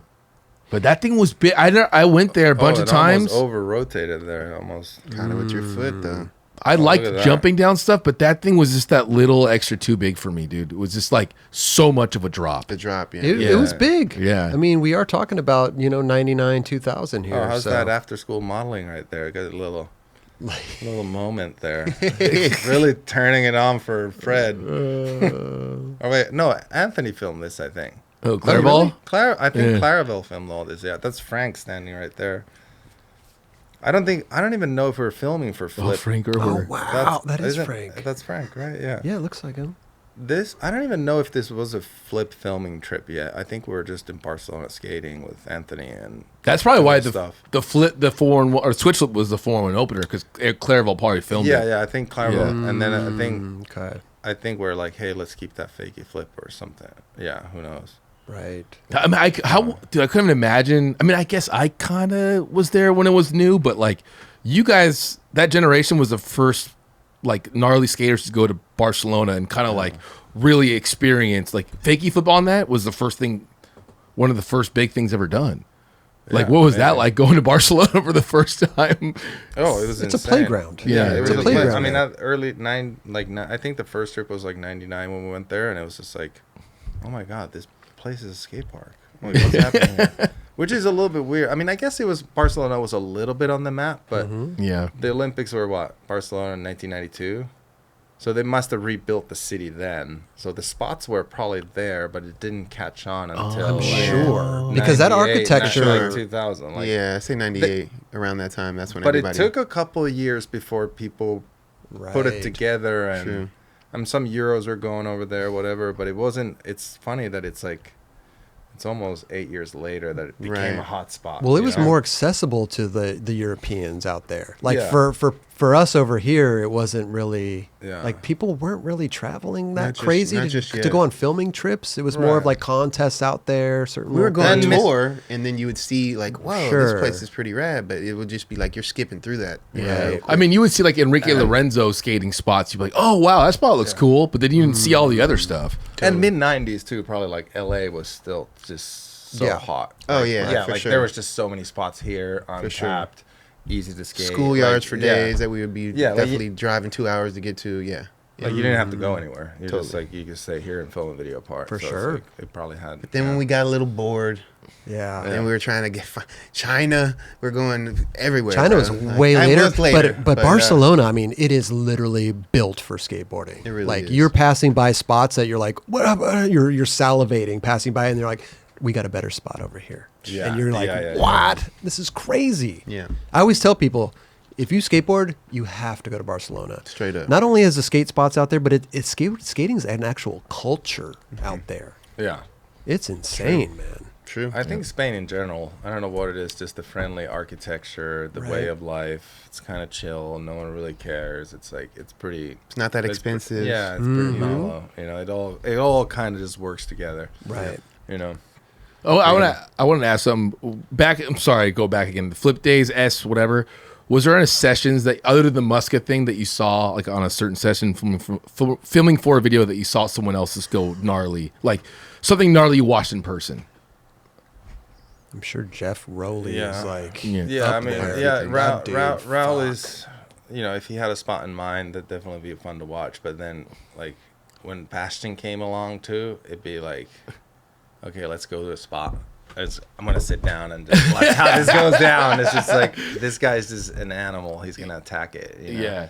So, Bastion's done some like the most mind blowing stuff, real quick, and he was the best person to do demos with. He was like absolute the best guy to do demos with because he would just You turn it on and Yeah, it was just Never like, a dull You could do your little tricks over here, and then he would just take over the whole thing. I feel like we were just like the fluffers of like for the course, like kind of just clean the course, Get it in, wipe it clean, like okay, slam a few times, and then like okay, now the real demo starts now, like and just Bring him in. you let Bastion loose and just everyone go nuts. Yeah, Shout out to Bastion now, bro. Dude, He's still doing his little thing right now. Bro. Still out there killing it. Yeah, I've seen some clips lately. It's super sick to see. Yeah, he's got it. I love it, man. Yeah. What do we work? Are we video part we're working on right now? What are we talking about? Video Full part. length? No. Full length? he's like, No. I'm working on another SOTY Oh yeah. Oh, Yeah. we're going on a SOTY run this year, or next year. this year. Oh, wow. Every year Okay. from now. But it's swimmer of the year. No, Oh, we're not. We're not. Skater of the year. Okay. I'm We're in working on a whole different division. Yeah, I'm trying to get to the swimmer of the year award. Okay. you know? I didn't even know that existed. Shit. surfer of the year, swimmer of the year. Big wave surfer of the Yeah. year. Yeah. Do they have that in surfing? Like that, like a skater of the year type thing? They have like surfer of the year. They have a bunch of different things, but I feel like there's so many different things. I'm like, well, who is giving you this award? There's big wave this, there's surfer that. There's like, I mean, there's so many categories and vessels and different crafts of riding a wave. And I mean, obviously there's like the world tour, which is shortboarding and a certain thing, but then you got the big wave tour that's completely different. And you know, you got free surfers, you got, you know, it's such a wide playing field too. But Totally. but yeah, I don't. You got the best I one don't of all, know. man. You got the best. You got. Where do you got put the best that? one, dude? I don't know that much about surfing, so Where do you put your skater of the year trophy? I think I gave it to my mom. Oh, that's I cool. was like, you keep this because I don't know what's gonna happen to it. It's like you know, Put it in a safe like, place. Yeah, put it in a safe. I was like, here, you have this. Right. Yeah. That's right. Dude, it's amazing, bro. I mean, I know we could sit here for 10 more hours and talk your ear off because this has been so much fun, dude. I feel like we touched upon a few things. We did. Like I said, I think we could go into detail about goddamn near everything we talked about for sure because we're just fans here. Like we're giddy, like talking to. We're good, but thank you so much for not only coming here and telling stories and hanging out with us, but just for what you've done for skateboarding. No, really appreciate it. Well, bro. thank you. I really definitely. appreciate it. Thank you. 100%. That's it. All the fun's over. That's it. You want to? No, we we can can keep still going. go. You can keep going. I know Arto. Don. Listen, Don just showed up. dude. Don showed up a little Don bit ago, showed up. so he's probably bringing the fun. Oh, yeah. Don's bringing the fun. Yeah. Don's bringing the fun. Wait. Hold on. Before we say get you goodbay, some stuff? can we give you a couple 9 Club little things to take home with you? Yeah, for Yeah, sure. we Or gotta- should we just have a little break and do Dawn and then? Well, no. We'll wrap outro. this up. We'll wrap this Oh, up. we're wrapping Yeah. up. Okay. Yeah. You're like, I'm done with you. Okay, No, that's cool. That's cool. Arto, That's cool. no. No, I'm totally cool with that, bro. No. It's all good. I love it, dude. This has been great though. I mean, the time has gone by like that, and we've been here for almost 3 hours. Oh, really? Yeah. Dude, yeah. This We could is do like- 3 more if you want. Well, the There's lights- Don. lights Bring that are over here, on. Don. Bring Lights that are over on. here. There he is. Oh, Bring that over here. What do we got? What do we got? Yes, dude. Hold on. Before. Bring it in. Oh, thank you, Kelly. Good to see you. Good to see you. Yeah, good. Before. What day is it? I feel like It's been Monday. here. No. Have we been here for 3 hours or 3 days? I'm How not you sure. doing, Don? Good to see you, bro. The light doesn't change, so you don't really know. It's like you could be here. Oh, Okay, wow. wait. Oh. Before, can we open this? Yeah. Hey, Move hey, up there a little bit out the way, Don. That- That's the most important camera too, Don. You cannot block that. yeah, you cannot right block there. that Oh, camera, that- bro. Oh, that's sick. Yeah, let's Okay. put it. Can we see it? Oh, right there. Boom. So Look at that. explain real quick. Hand delivered. Don, This is- what is this? The Flip S board. Yeah. Can you see We're- it? On the Ooh, the top hits right there. top hit, little kiss on the. Here. Looking good, Here, you yeah. still see it. So that's like the there's photos a little- that are on the insole. Yeah, and there's a little collaboration of. You can turn it's to all this all. camera. What this? Which one? There you go. Turn it to which one? Which camera? You want to look at Oh, it the that middle way? one. There you go. That way? Is that? So they're all snippets from your video parts. Yeah. Yes, Is it, yes. I think that's Sorry, Menikmati, or is that all Menikmati? I can't really see from right here. But well, they got the front board on there. That's Menikmati. Crooked grind. Another front board. Another front board. Another front board. I mean, they're all front boards. Oh no. Okay. Yeah, we need a new board. It's all. this one's not gonna do it. It's all Menikmati right there. This is all Menikmati. And it is. Makes Okay. sense. S. Yep. And Too Flip good. though. Yeah. It's a Yep. S Flip Arto Saari collab board. Wait, are these for sale? Or are these special? Yeah. I think they are. And there's Now you gotta pick and you right signed up, that right one. You that signed up. that one, dude. Yeah, that one's signed. Yeah, I think just a little limited edition. I don't know how many they did. And I think A you're going to handful. sign some for. Yeah. There's a handful of those, but Okay. that's kind of a special little treat to come out with the shoe, and So shoes are signed too. So you There's gonna got be some signed shoes coming out, which Yeah. you're gonna sign them right after the show, yeah. and then signed boards. So we're doing a little capsule thing here. We're doing some special shit, as you should. I love it, man. This is for us, Don. And we'll start working on that 9 Club collabo too.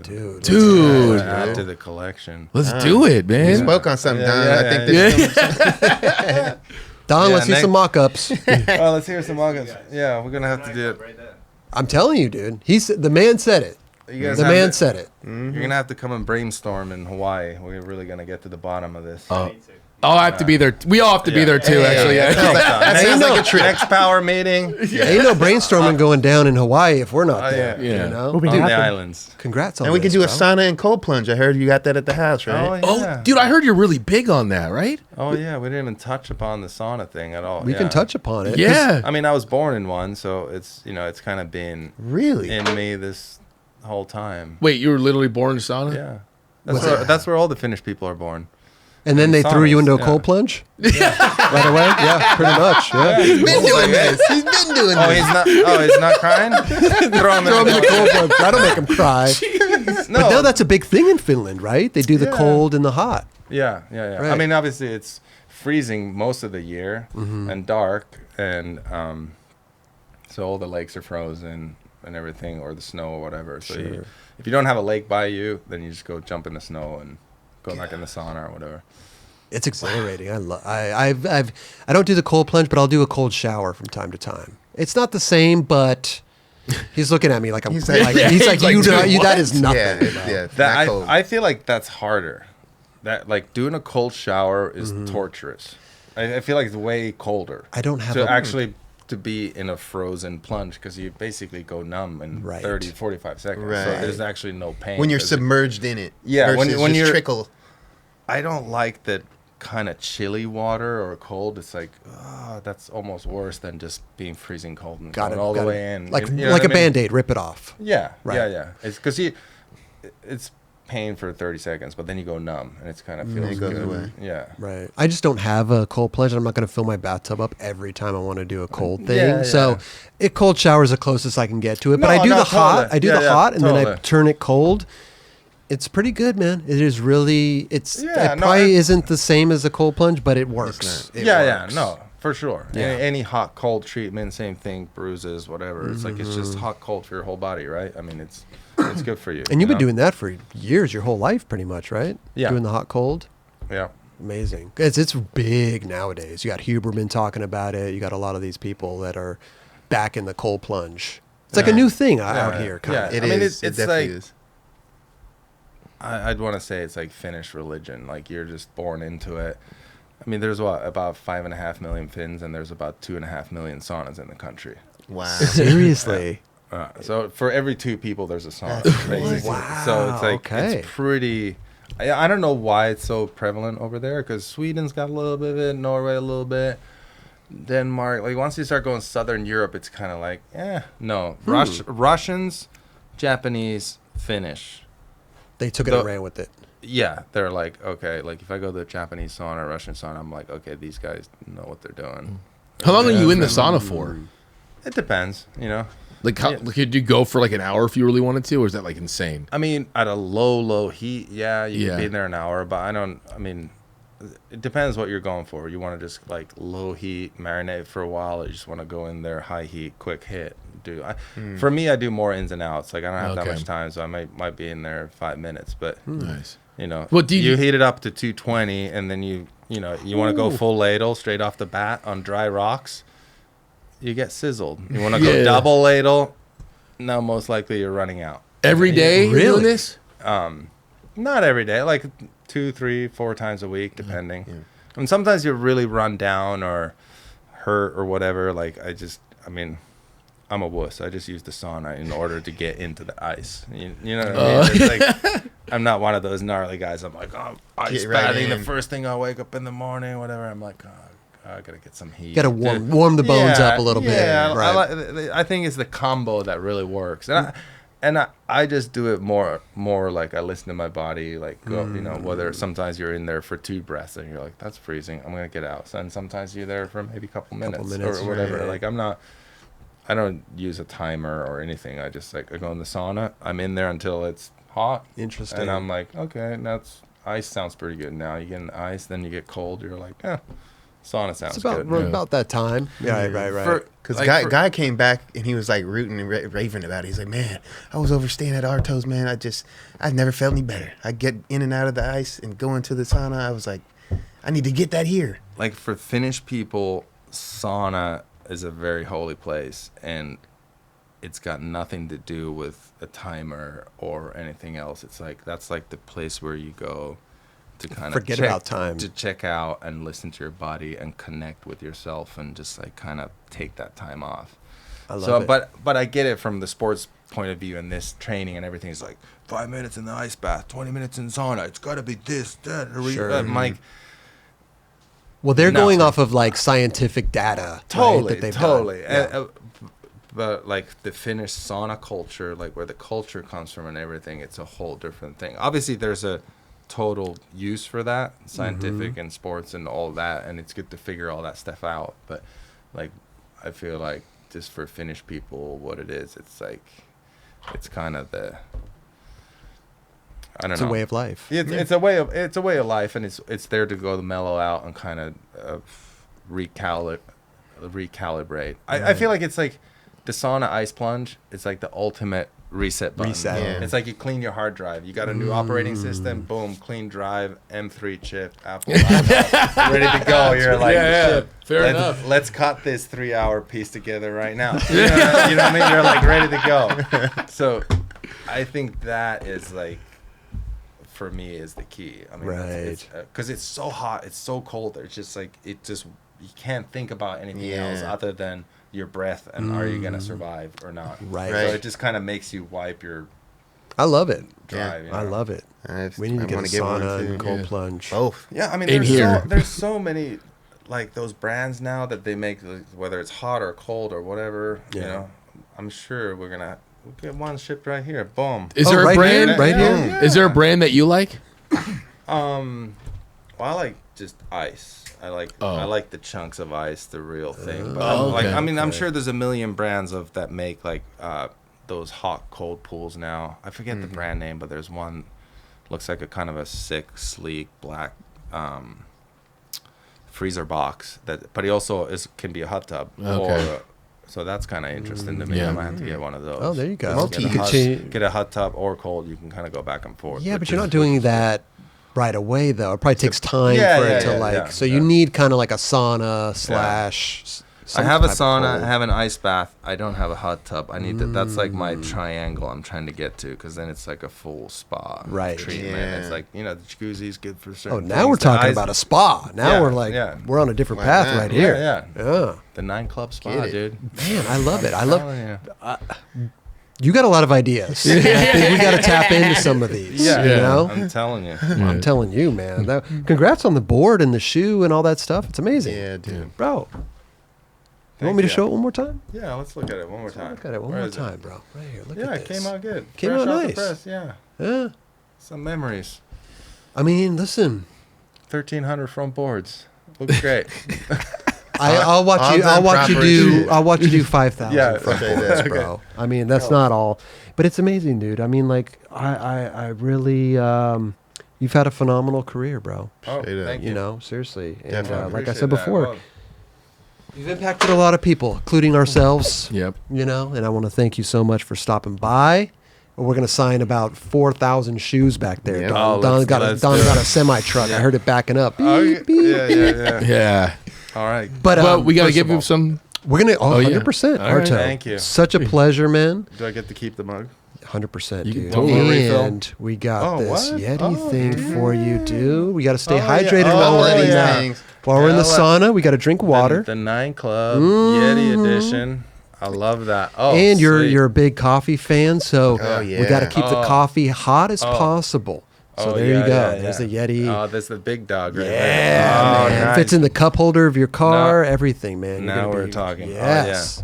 Hot, cold, hot, cold. Hot. Oh, yeah, there you Yeah, go. we get hot, cold, hot, cold. Yeah. Yeah. Iced coffee. Yeah, Hot bro. coffee. There you go. Gotta keep- Arto, thank Yeah. you so Thank much you, for coming bro. by. And again, anytime you want to come over, Yeah. stop by, please, man. Please. You're welcome anytime. The door's always open, bro. Same goes for you. Anytime you guys end up on the island, We're gonna be Yeah. brainstorm over there. Yeah, we're No, brainstorming. I haven't forgotten. We're gonna Yeah. be brainstorming over there. So Yeah.